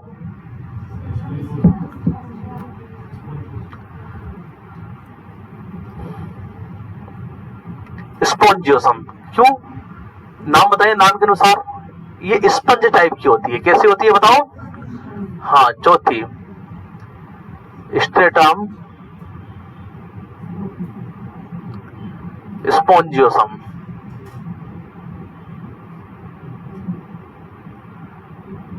स्ट्रेटम स्पॉन्जियोसम ये स्पंजी होती है। कैसी होती है बच्चों बताओ? सबसे पहली चीज क्या होती है? स्पंजी। देखिए दूसरी बात होता है, देखो तुम्हें पता है कि बात किसकी चल रही है? केराटिनोसाइट सेल की। किसकी चल रही है?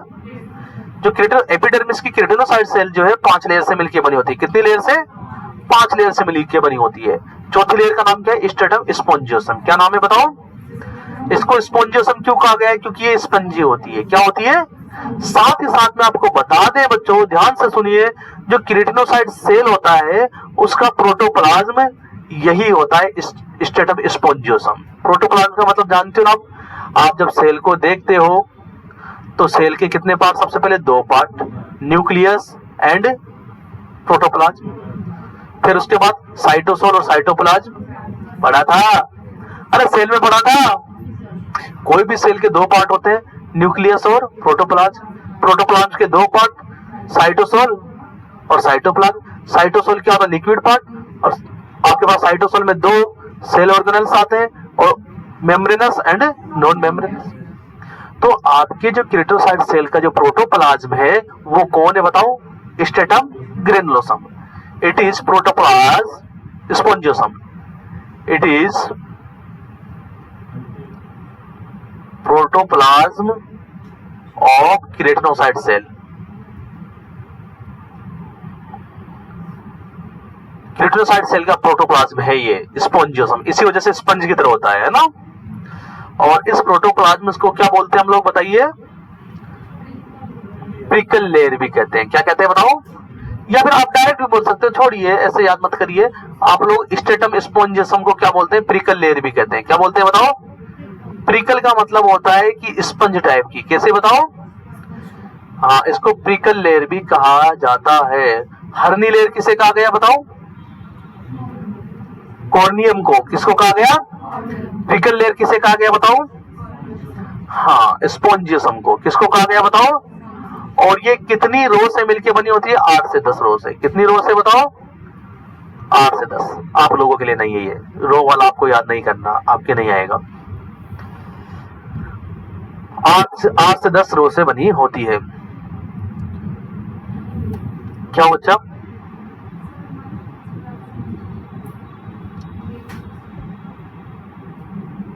लेयर भी कहा जाता है। आगे देखो, अगला आपके पास में 5वीं केराटिनोसाइट की 5वीं लेयर कौन सी हो? Stratum germinative. वाटरप्रूफ कौन सी है बताओ? हाँ, स्ट्रेटम जर्मिनेटिव।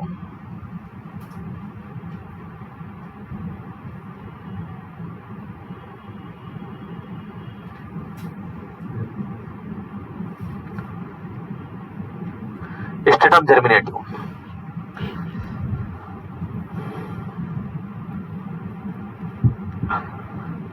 आगे बात समझ में है?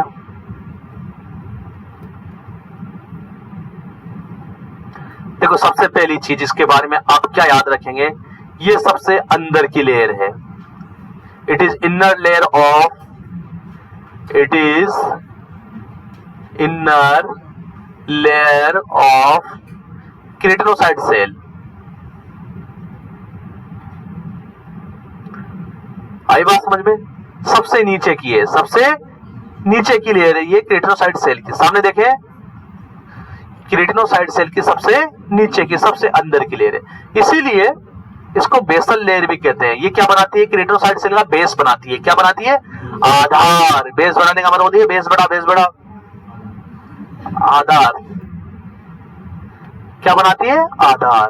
अरे सबसे नीचे की चीजें तो आधार बनाती है ना। हाँ, it is base of keratinocyte.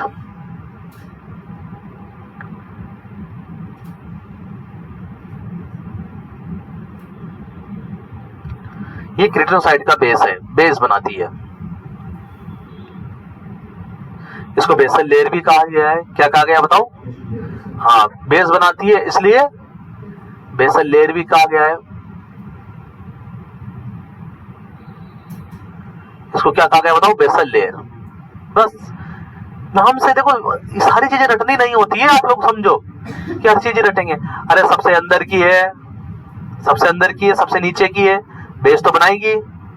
तो आधारभूत लेयर है ये, बेसल लेयर है। अब क्या होता है ये देखो, कुछ पार्ट तो इसका किस में रहता है बताओ, केराटिनोसाइट के अंदर, और कुछ पार्ट किस में रहता है, मेलानोसाइट में। क्योंकि सबसे नीचे की है ना, इधर देखिए, इधर देखो एक, इधर देखो, ये कौन सी सेल है बताओ, केराटिनोसाइट। कौन सी बताओ, कितनी लेयर से बनी है बताओ, 5। इसके बाद कौन आएगी बताओ, मेलानोसाइट। उसके बाद कौन आएगी बताओ, मार्कल सेल। और उसके बाद कौन आएगी बताओ, कौन सी, लैंगरेन सेल, जो कि स्किन की फेगोसाइटिक सेल भी है, लिखाया हुआ है ना आपको। ये पूरा है, ये कौन सी है बताओ, ये के है। ये क्या है, पूरी की पूरी के। ये आपके पास में देखो स्ट्रेटम जर्मिनेटिव है, क्या है बताओ, स्ट्रेटम जर्मिनेटिव। तो कुछ जर्मिनेटिव तो किससे लगी हुई बताओ, मेलानोसाइट से। किससे बताओ, और कुछ किससे लगी हुई बताओ, आपके पास में देखो नीचे का जो पार्ट है जर्मिनेटिव का, वो तो किससे जुड़ा हुआ है, मेलानोसाइट से।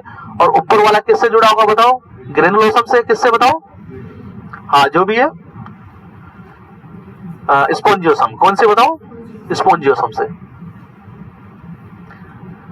तो थोड़ा सा इतना सा ध्यान रखना है कि ये जो है आपके मेलानोसाइट से भी जुड़ी होती है। किससे जुड़ी होती है, क्योंकि इसके जस्ट बाद कौन आएगा, मेलानोसाइट आएगा। कौन आएगा बताओ, ये पूरी की पूरी क्या है बताओ, कोई नहीं बोलेगा। यहां से लेके यहां तक क्या चीज है बताओ, ये यहां से लेके यहां तक क्या चीज है, कोई नहीं बोलेगा। पता तो रही, पढ़ के आपको कोई चीजों की जरूरत नहीं है, बस उसको थोड़ा सा सपोर्ट मिल जाए, वो काम कर लेगा अपना। हाँ, तो सेकंड आपके पास में एपिडर्मिस चल रही थी। एपिडर्मिस में आपने केराटिनोसाइट पढ़ी, और केराटिनोसाइट में आपने देखा कि 5 लेयर से मिलकर बना होता है। आप लोग CLGSG है ना,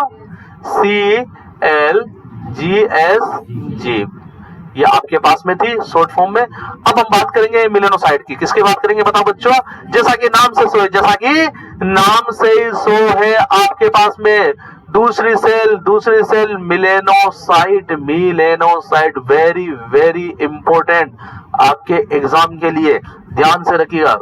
क्वेश्चन आया था RRB 2016 के अंदर इससे रिलेटेड, रेलवे के अंदर। मेलानोसाइट सेल, सबसे पहली चीज बात ये है बच्चों, ये ऐसी सेल होती है जो कि पिगमेंट देती है। क्या देती है बताओ, पिगमेंट देती है, और आपके स्किन के कलर को डिसाइड करती है। आगे बात समझ में, कैसे देखिए मैं आपको बता देता हूं बच्चों। जैसे ये आपकी स्किन है, ध्यान से देखिए, और ये स्किन की एपिडर्मिस है। क्या है बताओ बच्चों, एपिडर्मिस है, और इसमें 4 प्रकार की सेल है। एक प्रकार की सेल मेलानोसाइट है। क्या है बच्चों बताओ, अरे क्या नाम है बताओ इसका, मेलानोसाइट सेल है। अब देखो क्या होता है बच्चों, ये मेलानोसाइट सेल है एक तरह की। क्या है बताओ, आप देखेगा आपके ब्रेन के अंदर, ध्यान से समझिएगा बच्चों, ध्यान से समझिएगा।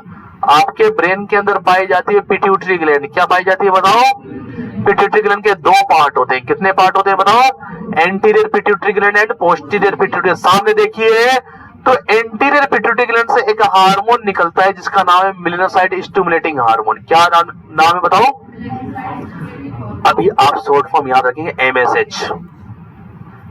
इसके बाद जब एंडोक्राइन पढ़ाएंगे उसमें वापस आएगी ये की ये चीज, वहां पूछूंगा बस। ये MSH निकलेगा पिट्यूटरी ग्लैंड से। कहां से निकलेगा, और ये इस मेलानोसाइट सेल पे आएगा। किस पे आएगा बताओ, स्किन की मेलानोसाइट सेल पे। किस पे बताओ, और इस स्किन की मेलानोसाइट सेल को ये एक्टिवेट करेगा। क्या करेगा बताओ, तो आप लोगों से पूछा जाए कि स्किन की मेलानोसाइट सेल को एक्टिवेट करने के लिए कौन सा हार्मोन रिस्पॉन्सिबल है, और ये कहां से आता है, एंटीरियर पिट्यूटरी ग्लैंड से। जैसे आपकी मेलानोसाइट सेल एक्टिवेटेड हो जाएगी, ये पिगमेंट निकालेगी बच्चों। क्या निकालेगी बताओ, और पिगमेंट, ये पिगमेंट क्या करेगा, आपके स्किन के कलर को डिफाइन करेगा। किसको बताओ, स्किन कलर को डिसाइड करेगा, डिफाइन करेगा, फिक्स करेगा। कुछ भी लिख सकते हो, किसी का काला, किसी का गोरा, कोई सांवला, कोई ज्यादा गोरा, किसी का बहुत अच्छा गोरा। आई बात समझ में, हाँ। कारण क्या है, यही है, जिसके पिगमेंट ज्यादा निकल रहे हैं वो काला, जिसके पिगमेंट कम निकल रहे हैं वो गोरा। काला था 6 महीने पहले देखा चंचल, 3 साल पहले देखा था काला था, और 3 साल के बाद क्या हो गए, गोरा हो गया ना। क्या हो गया, पिगमेंट की कमी नहीं हुई। किरमे लगाइए लपेट लपेट के, क्या लगाइए, किरमे लगाइए लपेट लपेट के, और उन किरमों ने क्या कर दिया, आपकी मेलानोसाइट सेल को सप्रेस कर दिया। क्या कर दिया, मेलानोसाइट सेल को अब वो पिगमेंट निकाल नहीं रही, अब वो क्या हो गई, पिगमेंट कम निकाल रही है। आगे बात समझ में, पिगमेंट क्या निकाल रही है, कम निकाल रही है। एक बेचारा था टेंशन में था, काला हो गया टेंशन में, मेहनत करा टेंशन में काला, क्यों, स्ट्रेस में रहा, तो एंटीरियर पिट्यूटरी ग्लैंड ज्यादा काम करेगी, एमएसएच ज्यादा आएगा, एमएसएच ज्यादा आएगा तो उसके पिगमेंट ज्यादा निकलेंगे, तो क्या हो गया, काला पड़ गया टेंशन में। क्या पड़ गया टेंशन में, काला पड़ गया। तो यही है बच्चों आपकी जो ये फेयर लवलियां जो होती है यहीं पर काम करती है, ये वाली बहुत सारी चीजें है ना, ये इसको सप्रेस कर देती है जिससे पिगमेंट कम निकलता है। यही खेल है, जिसकी स्किन के अंदर पिगमेंट ज्यादा तो वो काले हैं, जिसके पिगमेंट कम बस वो कहे कि मैं तुझसे इतना गोरा हूं, तुमको हाँ तो बस इतना सा कह दो ना कि बस छोटा सा फर्क है पिगमेंट का, ज्यादा मत बोले है ना, बाकी सब तो दो हाथ मेरे भी पिगमेंट का ही फर्क है ना। और पिगमेंट में तू गरीब है मेरे से, गोरे वाला पिगमेंट में क्या है, गरीब है, पिगमेंट में गरीब है तू मेरे से, सीधी सीधी बात ये है, इस वजह से तू गोरा है। चलिए, तो इसका काम क्या है, मेलानोसाइट सेल का काम क्या है बताओ, ये पिगमेंट निकालती है। क्या निकालती है बच्चों, और वो पिगमेंट क्या करता है बताओ, आपके स्किन के कलर को डिफाइन करता है। याद रहेगा ना, समझ में आई बात को। हम लोग सांवले क्यों है, क्योंकि पिगमेंट है ना, और जो ज्यादा काले हो गए तो ज्यादा पिगमेंट है, और गोरे हो गए तो पिगमेंट मेलानोसाइट सेल क्या सप्रेस होने लगी है ना, थोड़ा सा आराम मिल जाता है लोगों को। सुनो मेरे, तुम नौकरी लग जाओगे थोड़े समय के बाद में। चलिए तीसरी आपके पास मार्कल सेल, कौन सी बताओ,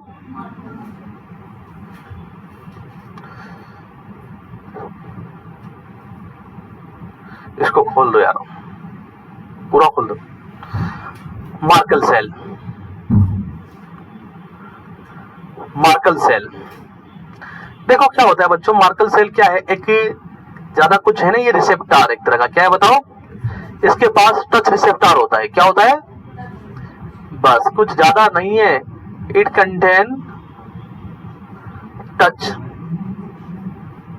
रिसेप्टर। टच रिसेप्टर का मतलब आप जो भी टच करते हो कोई भी चीज, तो उस सेंसेशन को रिसीव करने का काम करते हैं ये रिसेप्टर। कौन होते हैं, मामा जी कौन होते हैं, आते हैं ना लेने के लिए, आप ननिहाल में चले जाते हो तब आते हैं ना, बस स्टैंड पे आ जाते हैं बेचारे, वही है मामा जी है। रिसेप्टर मामा जी होते हैं, रिसीव करने वाले कौन होते हैं, रिसीव करने वाले। तो ये किसको रिसीव करते हैं बताओ, टच सेंसेशन। इसके बाद चौथा आपके पास में लैंगरेंस, इट कंटेन टच रिसेप्टर, जो कि आपके टच सेंसेशन को रिसीव करते हैं। लिख देता हूं नहीं तो आप लोग भूल भी जाएंगे, रिसीव टच सेंसेशन। चौथा आपके पास में लैंगरेंस सेल, ये तो आप जानते हो ना बच्चों, लैंगरहेंस सेल ये स्किन की फेगोसाइटिक सेल है। क्या है बताओ, स्किन की फेगोसाइटिक सेल है, जो कि किसमें पाई जाती है बताओ, एपिडर्मिस में। अरे एपिडर्मिस तो चल रही है ना, किसमें पाई जाती है, कि फेगोसाइटिक का मतलब क्या है, हाँ जो इन्फेक्शन को या माइक्रो ऑर्गेनिज्म, किसको बताओ, माइक्रो ऑर्गेनिज्म को खाने का काम करती है। किसका काम करती है, खा जाती है और आपकी बॉडी में एंटर होने से बचाती है। मतलब ये जो सेल है प्रोटेक्शन फ्रॉम इन्फेक्शन, किससे प्रोटेक्शन कराती है आपको बताओ, आपको प्रोटेक्शन फ्रॉम इन्फेक्शन। देखिए बच्चों, इधर देखिए, इधर देखो, बात चल रही है लैंगरेंस सेल की। इधर देखिए, ये लैंगरेंस सेल्स क्या है, आपके एपिडर्मिस में है, आपके स्किन के थ्रू यहाँ पर बहुत सारे तुम्हें पता है जा सकते हैं माइक्रो ऑर्गेनिज्म। माइक्रो ऑर्गेनिज्म जानते हो ना, bacteria, virus, fungus, protozoa, Plasmodium, दुनिया भर के ये आपकी स्किन के अंदर जा रहे हैं। कहाँ जा रहे हैं, और अगर स्किन को भेद दिया तो मांस में चले जाएंगे, मांस को भेद दिया तो ब्लड में चले जाएंगे, और जब ब्लड में चले गए तो पूरी बॉडी में चले गए, क्योंकि 0.8 सेकंड के अंदर आपका पूरा का पूरा ब्लड पूरी बॉडी में घूम जाता है ना। तो पहले से रोक ले, दरवाजे पे रोक लेते हैं। तो ये जो क्या है आपके पास में लैंगरेंस जो सेल होती है, ये माइक्रो ऑर्गेनिज्म को स्किन के एपिडर्मिस में क्या कर देती है, खत्म कर देती है, खा जाती है। और ये खा जाती है इसलिए इसको क्या बोलते हैं, फेगोसाइटिक सेल। क्या बोलते हैं, वो सेल, इधर देखिए बच्चों, वो सेल जो किसी माइक्रो ऑर्गेनिज्म को खाने का काम करती है, पचाने का काम करती है, मार देती है, उन्हें क्या बोलते हैं, फेगोसाइटिक सेल। क्या बोलते हैं। और फेगोसाइटिक सेल जो है हमारे बॉडी के अंदर मैक्रोफेजेस सेल नाम से जानी जाती है। किस नाम से बताओ बच्चों, बोलिए बोलिए, मैक्रोफेजेस सेल। कौन से सेल के नाम से जानी जाती है बताओ, अरे बोलो, मैक्रोफेजेस सेल्स। तो आपको आपकी स्किन को इन्फेक्शन से बचाने का काम कौन करेगी बताओ, लैंगरेन सेल्स। याद रखिएगा आप लोग, लैंगरेन सेल्स है ना, यहां पर भी लैंगरेन सेल्स का नाम पढ़ते हो आप, पेनक्रियाज में पढ़ोगे, वो वहां पे देखेंगे।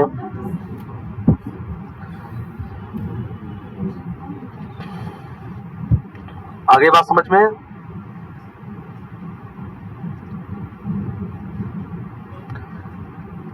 क्या हो गया बच्चे, जोर से छींको करो। देखो एक बात बताओ, चौथी सेल कौन सी थी बताओ, लैंगरेन सेल। कौन सी थी, आपने देखा। तो हम लोग क्या पढ़ रहे थे, स्किन में क्या पढ़ रहे थे, एपिडर्मिस, एपिडर्मिस में क्या पढ़ रहे थे, सेल। और सेल में कौन कौन से सेल पढ़ी आप लोगों ने, बताओ बच्चों। हाँ हाँ, अच्छा चलिए, नेक्स्ट आपके पास में डर्मिस, एपिडर्मिस कंप्लीट, डर्मिस पे चलेंगे। आप लोग जानते हो ना डर्मिस के बारे में थोड़ा बहुत, तो क्या है बताओ बच्चों। सबसे पहले मिडिल लेयर है, क्या है बताओ, हाँ मिडिल लेयर है। आपको एक बात बता दें, जो ट्रू स्किन है इसी को कहा गया है, ये काफी इंपॉर्टेंट क्वेश्चन है, जो रियल की स्किन है वो इसी को कहा गया है, ट्रू स्किन। आगे बात समझ में, it is known as true skin, ये क्वेश्चन है एक। ट्रू स्किन इसी को ही कहा गया है, पहली चीज आपके पास में। दूसरी बात बता दे बच्चों, देखो ये कनेक्टिव टिश्यू की बनी होती है, किसकी बताओ, और इसमें इलास्टिसिटी पाई जाती है। क्या पाई जाती है, इलास्टिसिटी इसलिए पाई जाती है क्योंकि इलास्टिक कनेक्टिव टिश्यू की बनी होती है। किसकी बनी होती है बताओ, इट इज फॉर्म्ड, बनी होती है बाई इलास्टिक कनेक्टिव टिश्यू। और इलास्टिक कनेक्टिव टिश्यू की बनी होने की वजह से इसमें क्या पाई जाती है बच्चों बताओ, इलास्टिसिटी। इलास्टिसिटी का मतलब समझते हो, इलेक्ट्रिसिटी, लाइट वाइट तो नहीं है इसके अंदर कहीं। अरे इलास्टिसिटी का मतलब होता है खींचने की क्षमता, जैसे रबड़ में होती है ना, रबड़ में इलास्टिसिटी होती है ना, वैसे।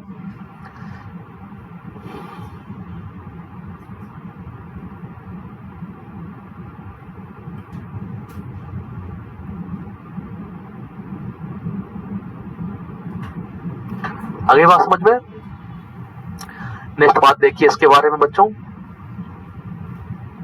देखिए। और एक और बात ध्यान रखिए, जो डर्मिस होता है बच्चों, ध्यान से सुनिएगा, डर्मिस के अंदर वाटर को जोड़े रखने की क्षमता होती है, पानी को अपने साथ जोड़े रखने की क्षमता होती है, जिसकी वजह से आपकी स्किन क्या रहती है, हेल्दी रहती है। आगे बात समझ में, आपकी स्किन क्या रहती है, हेल्दी। डर्मिस में पानी या वाटर को हाँ होल्ड रखने की कैपेसिटी होती है, पानी होल्ड रखने की कैपेसिटी होती है, हिंदी में भी लिख लेना। और इस वजह से ये क्या काम करेगा, पानी रहेगा तो आपकी स्किन क्या रहेगी, हेल्दी बनेगी। ये स्किन को हेल्दी बनाए रखता है।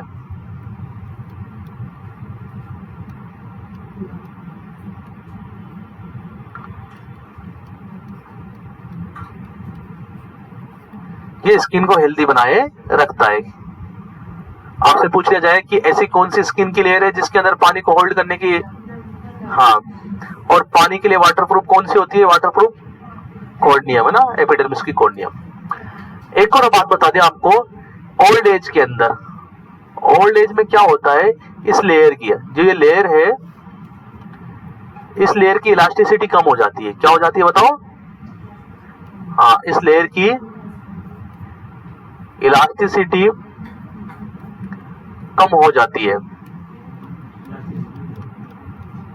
जिसकी वजह से क्या हो जाता है, बुढ़ापे में जो है इलास्टिसिटी भी कम हो जाती है और पानी को होल्ड करने की जो कैपेसिटी भी है वो भी कम हो जाती है। दोनों चीजें कम हो जाती है बुढ़ापे के अंदर इस लेयर की।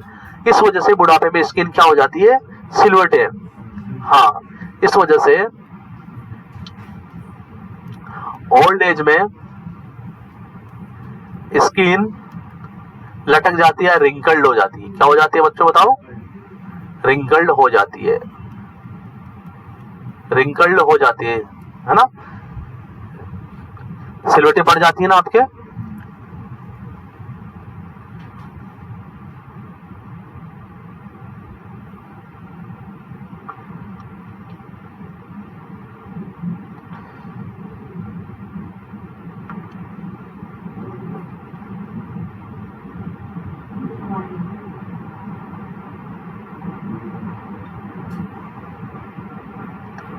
चले आगे,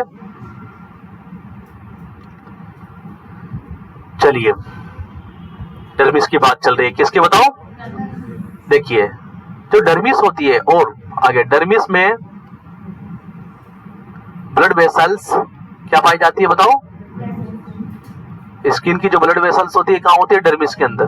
और नर्व एंडिंग पाए जाते हैं, क्या पाए जाते हैं बताओ, नर्व एंडिंग पाए जाते हैं। आगे बात समझ में। और कुछ स्पेसिफिक टाइप के रिसेप्टर भी होते हैं, कुछ स्पेसिफिक टाइप के रिसेप्टर होते हैं, जैसे मैसेंजर रिसेप्टर। डर्मिस में मैसेंजर रिसेप्टर पाए जाते हैं। Dermis contain messenger receptor. आपको पता है रिसेप्टर है तो सेंसेशन को रिसीव करेगा। अभी आया था एक रिसेप्टर, उसने भी सेंसेशन को रिसीव किया। जो मैसेंजर रिसेप्टर है ये कौन से सेंसेशन को रिसीव करता है, टच, टच सेंसेशन को। इट रिसीव हाँ वो भी टच के लिए है बच्चों, ये भी टच के लिए है। आई बात समझ में, ये भी टच के लिए है। मार्कर और मैसेंजर दोनों टच के लिए है। किसको रिसीव करता है बताओ, टच के सेंसेशन को। इसमें दो प्रकार की ग्लैंड पाई जाती है। डर्मिस में कितने प्रकार की ग्लैंड पाई जाती है बताओ। डर्मिस में दो प्रकार की ग्लैंड पाई जाती है। कितने प्रकार की,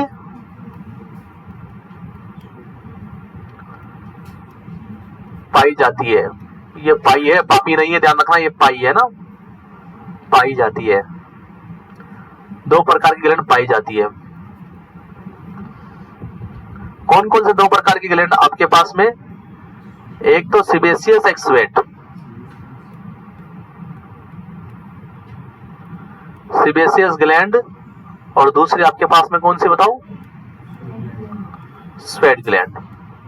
देखो मैं आपको बता देता हूं बच्चों, जहां कहीं भी सीबेशियस का नाम आ जाए तो इधर देखिए, इधर देखिए। आप लोगों ने मेबोनियम ग्लैंड का नाम सुना था कान के अंदर, वो भी सीबेशियस ग्लैंड का प्रकार एक तरह से। जहां पर भी सीबेशियस ग्लैंड का नाम आ जाए वो ऑयली पदार्थ निकालेगी। क्या निकालेगी बताओ, क्या निकालेगी। और जहां कहीं भी स्वेट ग्लैंड का नाम आ जाए वो पसीना निकालेगी, मतलब पतला फ्लूइड निकालेगी। क्या निकालेगी, पतला वाटरी फ्लूइड, पतला वाटरी। जबकि सीबेशियस ग्लैंड क्या निकालती है, गाढ़ा ऑयली फ्लूइड। समझ गए। तो देखिए बस यही है और क्या है। आपको पता है कि आपकी स्किन, ध्यान से सुनिएगा, देखो अभी, देखो अभी बेस्ट एग्जांपल आपको मिलेगा। देखो हो रही है ना, ऑयली हो रही है, गर्मी की वजह से ऑयली हो रही है ना आप लोगों की, किसी की ज्यादा हो रही है किसी की कम। ये ऑयली क्यों हो रही है, तेल जैसी क्यों हो रही है आपकी स्किन, किसी किसी के चेहरे पे तेल आता है बहुत ज्यादा, क्यों, क्योंकि वो सीबेशियस ग्लैंड जो है क्या निकालती है, ऑयली सिक्रेशन निकालती है। क्या निकाल रही है। दूसरी चीज, आपके पसीना आ रहा है अभी, तो पसीना कौन निकाल रहा है बताओ, स्वेट ग्लैंड निकाल रही है। कौन निकाल रही है बताओ। तो ये जो ऑयली रखने का काम है, आपकी स्किन को ऑयली रखने का काम किसका है बताओ, सीबेशियस ग्लैंड का। और आपकी स्किन को नम बनाए रखने का काम किसका है, स्वेट ग्लैंड का। किसका। पसीना क्यों निकलता है हमारी बॉडी से, जब गर्मियों के अंदर पसीना इसलिए निकलता है कि बॉडी का टेम्परेचर कम हो। आ गई बात समझ में। जब बॉडी से पसीना निकलेगा तो बॉडी का टेम्परेचर क्या होगा, कम होगा ना। आप तो क्योंकि सर बढ़ेगा ना, बॉडी से वाटर लॉस हो रहा है तो टेम्परेचर बढ़ना चाहिए, नहीं, हीट लॉस होगी। क्या होगी बताओ, हीट लॉस होगी। तो देखिए देखिए सबसे पहले लेता हूं सेबेसियस ग्लैंड के बारे में। सेबेसियस ग्लैंड ये ऑयली सिक्रेशन निकालती है।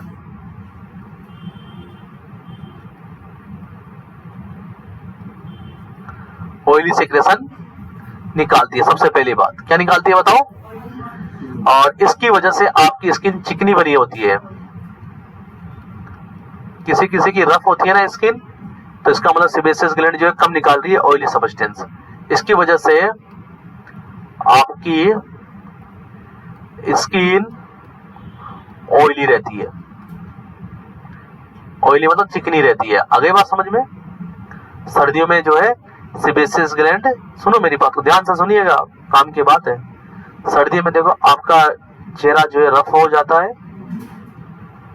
आप लोग बाहर से वेसलिन वगैरह यूज करते हैं, क्यों? कारण ये सर्दी में पानी कम पीते हो। पानी कम पीने की वजह से सिक्रेशन कम निकलते हैं, पसीना आता नहीं है। जितना बॉडी से पसीना आता है आपको पता है उतनी स्किन क्या होती जाती है? ऑयली होती जाती है, चिकनी होती जाती है। आ गई बात समझ में? तो सर्दियों के दिनों में हमारी स्किन रफ क्यों हो जाती है? कि हम पानी कम पीते हैं। पानी कम पियेंगे तो सिक्रेशन कम बनेंगे, और आपकी जो सेबेसियस से जो ऑयली सिक्रेशन निकल रहा है वो भी कम बनेगा, पसीना भी कम आएगा आप लोगों को, और आपकी स्किन क्या रहती है? रफ रहती है। जो लोग सर्दियों के दिनों में अच्छा पानी पीते हैं उनकी स्किन रफ नहीं होती है। आगे बात समझ में? अगर वाटर इनटेक गर्मियों के जितना या थोड़ा सा कम करते हैं तो उनकी ऑयली वो जो स्किन है वो ऑयली बनी रहती है सर्दियों के दिनों में भी। आगे बात रफ नहीं होती। तो सेबेसियस ग्लैंड का काम समझा आप लोगों ने? ध्यान दीजिएगा मेरी बात को। अब देखो ये कहां पर एब्सेंट होती है, ये बहुत इंपॉर्टेंट सवाल है। कहां पर आपकी चिकनाई नहीं होती? केवल पसीना होता है, चिकनाई कहां पे नहीं होती है। तो देखिए आप लोग देखेंगे, और सबसे पहली चीज ये आपके पास में बात करें सेबेसियस ग्लैंड की, किसकी बात चल रही है बताओ? हाँ, ये आपके लिप्स और ग्लांस पेनिस पे जो है एब्सेंट होती है ना।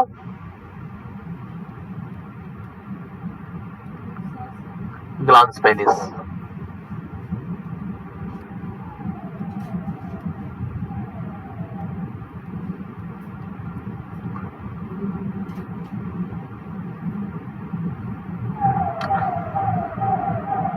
कहने का मतलब ये है बच्चों, जहां जहां पर जो है स्वेट ग्लैंड एब्सेंट होती है वहां पर ये भी एब्सेंट होती है। सीधी सीधी बात मैं आपको बता दूं।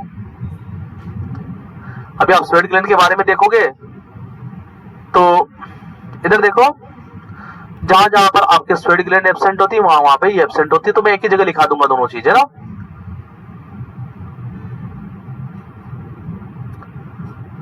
तो इस सेबेसियस ग्लैंड का काम क्या है बताओ? हाँ, जल्दी उतारो।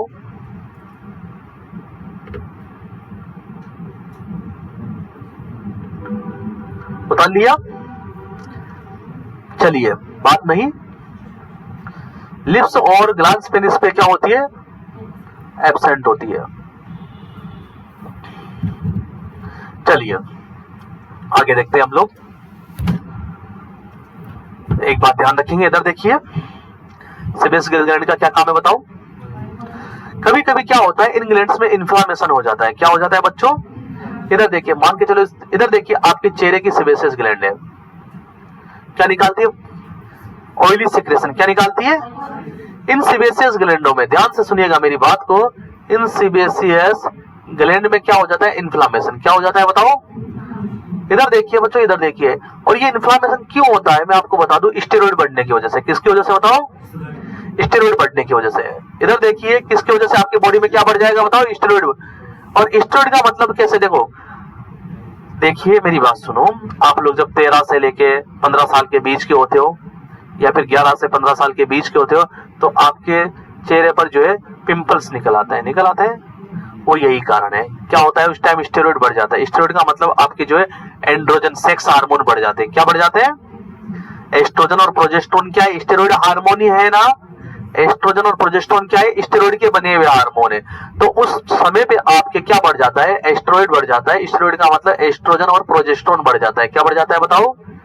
Oestrogen and progesterone hormone estrogen हुआ, प्रोजेस्टेरोन हुआ, टेस्टोस्टेरोन हुआ, लड़कों की बात करें तो कौन सा, टेस्टोस्टेरोन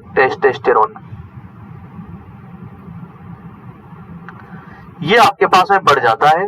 और इसके बढ़ने की वजह से, ध्यान देना मेरी बात पे ध्यान से समझो, स्टेरॉइड बढ़ने की वजह से, ये क्या है, तीनों हार्मोन स्टेरॉइड है, क्या है बताओ, इधर देखो, स्टेरॉइड बढ़ने की वजह से ये सेबेसियस ग्लैंड में क्या हो जाएगा, इन्फ्लामेशन, क्या हो जाएगा, जिसको आप लोग एक्ने कहते हो, क्या कहते हो बताओ, एक्ने, क्या कहते हो बताओ, आप पढ़ेंगे इनके बारे में थोड़ा थोड़ा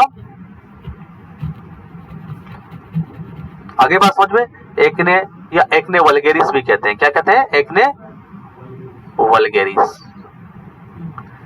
बोलते हैं ना, एक्ने हो गए बोलते हैं ना। फिर इसके लिए आप लोग ये ट्रीटमेंट भी पूछा जाता है, इसका देखो ट्रीटमेंट, इसके लिए क्या ट्रीटमेंट करते हो आप लोग, बहुत काम की चीज बताऊंगा। इसके लिए आप लोग विटामिन ए क्या देते हो आप लोग, विटामिन ए क्रीम लगाते हैं विटामिन ए की, या हाँ क्रीम भी आती है विटामिन ए की बच्चों, रेटिनॉल के नाम से। और आप लोग अगर विटामिन ए अच्छा ले रहे हो उस उम्र में तो आपके जो है एक्ने नहीं होते। आगे बात समझ में, acne vulgaris, acne vulgaris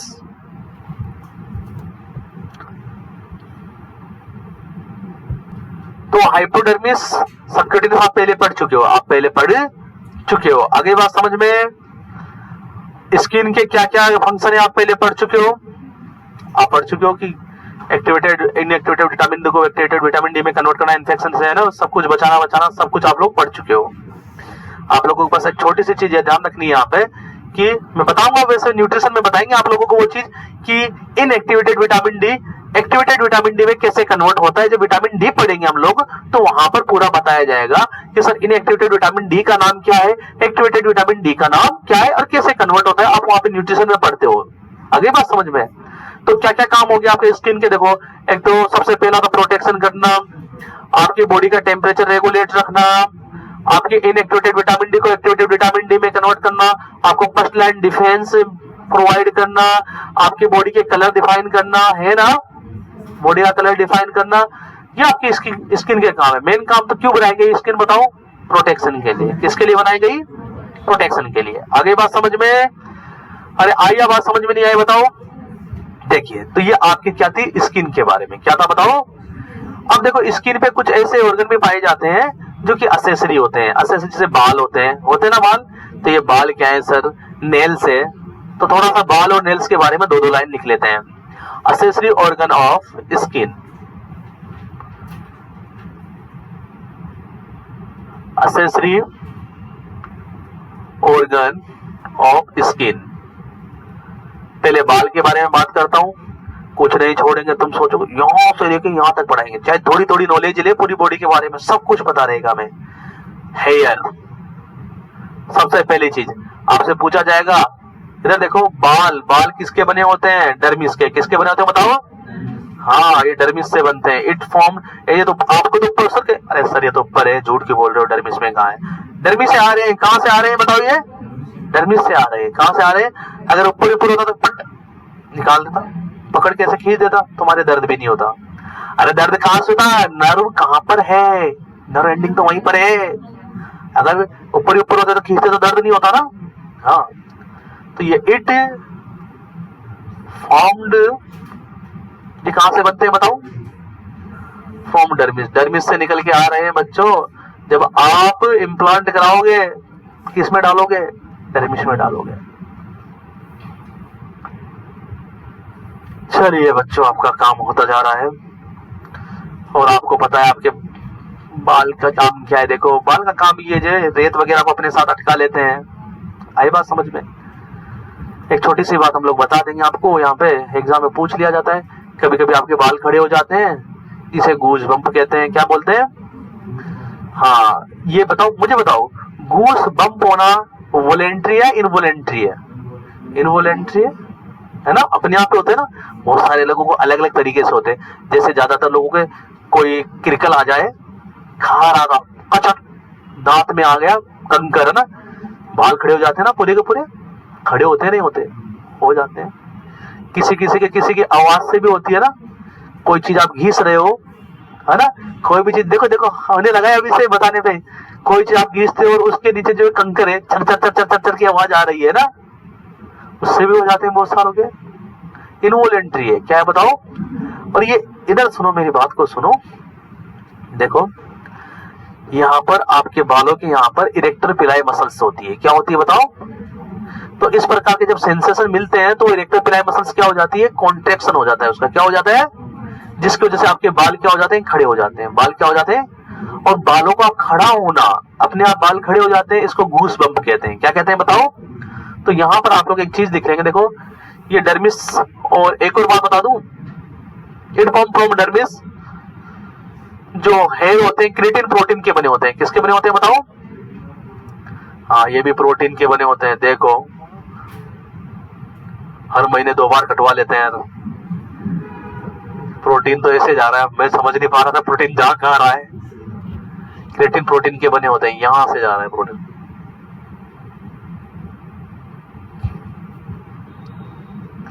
creatine protein के बने होते हैं, आगे बात समझ में। हाँ एक बात यहां पे ध्यान रखेंगे बच्चों, ये एक वर्ड आपके पास में है गूस बम्प, सभी बच्चे सामने देखेंगे और लिखते रहेंगे गूस बम्प। इस गूस बम्प का मतलब ये है अपने आप बाल खड़े हो जाना, involuntary elevation of hair, involuntary elevation of hair, अपने आप बाल खड़े हो जाना, बॉडी हेयर। क्यों हो जाते हैं अपने आप बाल खड़े, देखो क्यों होते हैं, देखो ये क्योंकि इरेक्टर पिलाई मसल, कौन सी बताओ, इरेक्टर पिलाई मसल्स, कौन सी बताओ, कौन सी मसल्स होती है, इरेक्टर पिलाई मसल्स, इसका कॉन्ट्रैक्शन होने की वजह से इसका क्या हो जाता है बच्चों, कॉन्ट्रैक्शन।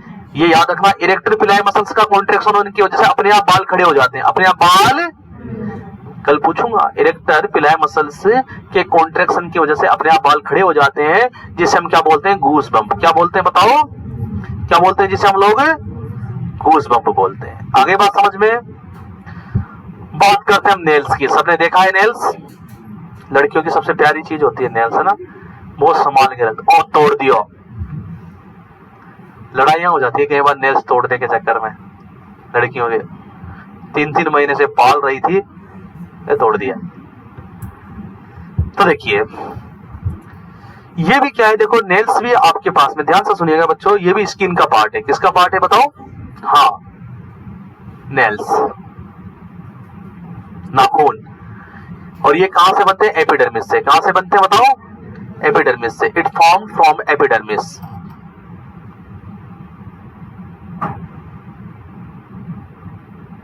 फ्रॉम एपिडर्मिस, याद रखिएगा, आप लोगों से पूछ सकते हैं हेयर कहां से आते हैं, डर्मिस से, एपिडर्मिस से कौन आएगा बताओ। क्योंकि नाखून को देखो, यहां से नहीं, यहां से नाखून को आपके से दर्द नहीं होता, दबाओ इसको, है ना, नहीं होता ना, यहां से काट भी लेते हो आप लोग, एपिडर्मिस का बना होता है, किसका बना होता है बताओ, एपिडर्मिस।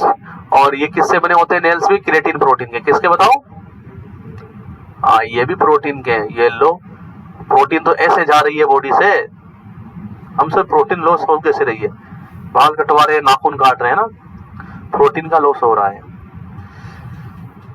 नाखून है, काम क्या है नाखून का, लड़ते वक्त हमें बचा लेते हैं ना, लड़ाई में हमें बचा लेते हैं, बीच में आ जाते हैं ना, बचा, लड़कियों को तो यही बचाते हैं, नहीं तो कोई बचाने वाला भी नहीं है।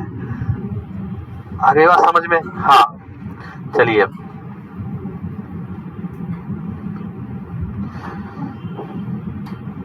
देखो, आप जब नेल्स को देखते हो बच्चों, तो ये थोड़ा सा उभरा होता है ना, ये आपकी उंगली है मान के चलिए, इधर देखिए बच्चों, ये आपकी उंगली है और ये उंगली के ऊपर नेल्स है, ये ऊपर वाला नेल्स है, ये इस तरीके से होता है, आपने देखा होगा ऐसा ही होता है ना, देखो होता है ना, मतलब कॉन्वेक्स होता है, कैसा होता है बताओ, पूछा जाए आपका लेंस नहीं है, ये नेल्स है, क्या है, नेल्स, लेंस नहीं है। कॉन्वेक्स का मतलब ऊपर से उभरा हुआ, ऊपर से, और ये ऊपर की साइड में आप ध्यान दीजिएगा बच्चों, इधर देखिए, ये ऊपर उभरा हुआ था 165 डिग्री पे, कितने पे उभरा हुआ था बताओ, 165 डिग्री पे। आपकी उंगली से कितना कोण बनाता है, ये कितना एंगल बनाता है, 165 डिग्री। हाँ चलिए चलते जाते हैं, छोटी छोटी बातें इसके बारे में लिखेंगे। 165 डिग्री का, किसी किसी के क्या होते हैं, मामला उल्टा हो जाता है, ऐसे उभरा हुआ है ना, किसी के 10 जाते हैं, हो जाता है ना, धस जाते हो जाते हैं, चम्मच की तरह हो गए नेल्स। किसकी तरह हो जाते हैं? अंदर धस गए, नाखून धस जाते हैं। सभी चेक करो, मेरा तो नहीं है धसा हुआ कोई भी। अब तुम्हारे मम्मी वगैरह का चेक करना जाके ना, मम्मी वगैरह का, दादी वगैरह का चेक करना जाके।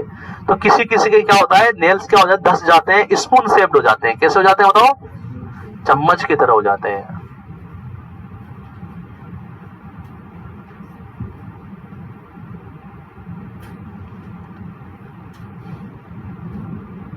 स्पून शेप्ड नेल्स हो जाते हैं, जिसे हम लोग बोलते हैं किलोनाइचिया। क्या बोलते हैं बच्चों बताओ? याद रखिएगा, किलोनाइचिया। देखेंगे आज नेल्स के किलोनाइचिया।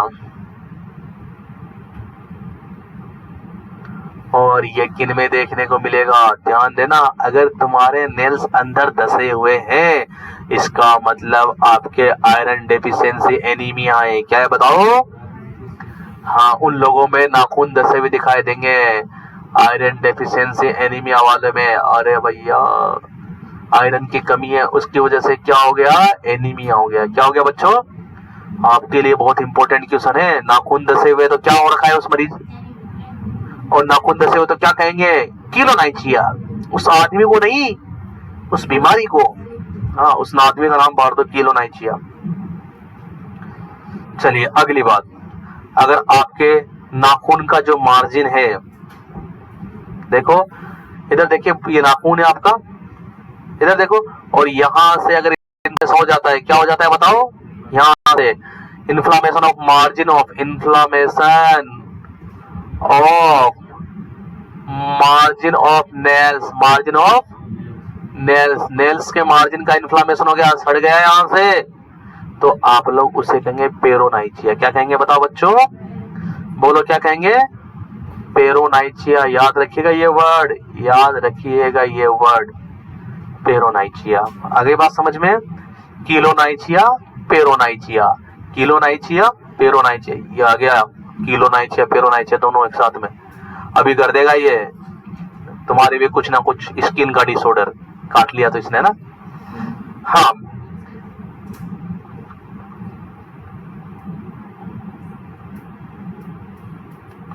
इधर देखिए, एक होता है आपके पास है बच्चों, सामने देखिए, ये आपका नेल है, इधर देखिए बच्चों, और आपका नेल जहां से निकल रहा है उस जगह पर इन्फ्लामेशन हो जाना, inflammation of base of the nail, inflammation of, इधर देखो, inflammation of base of nails. आपका नेल्स जहां से निकल रहा है वहां पर अगर इन्फ्लामेशन हो गया तो क्या कहलाएगा बताओ? ओनिकोलाइसिस। क्या कहलाएगा बताओ? ओनिकोलाइसिस।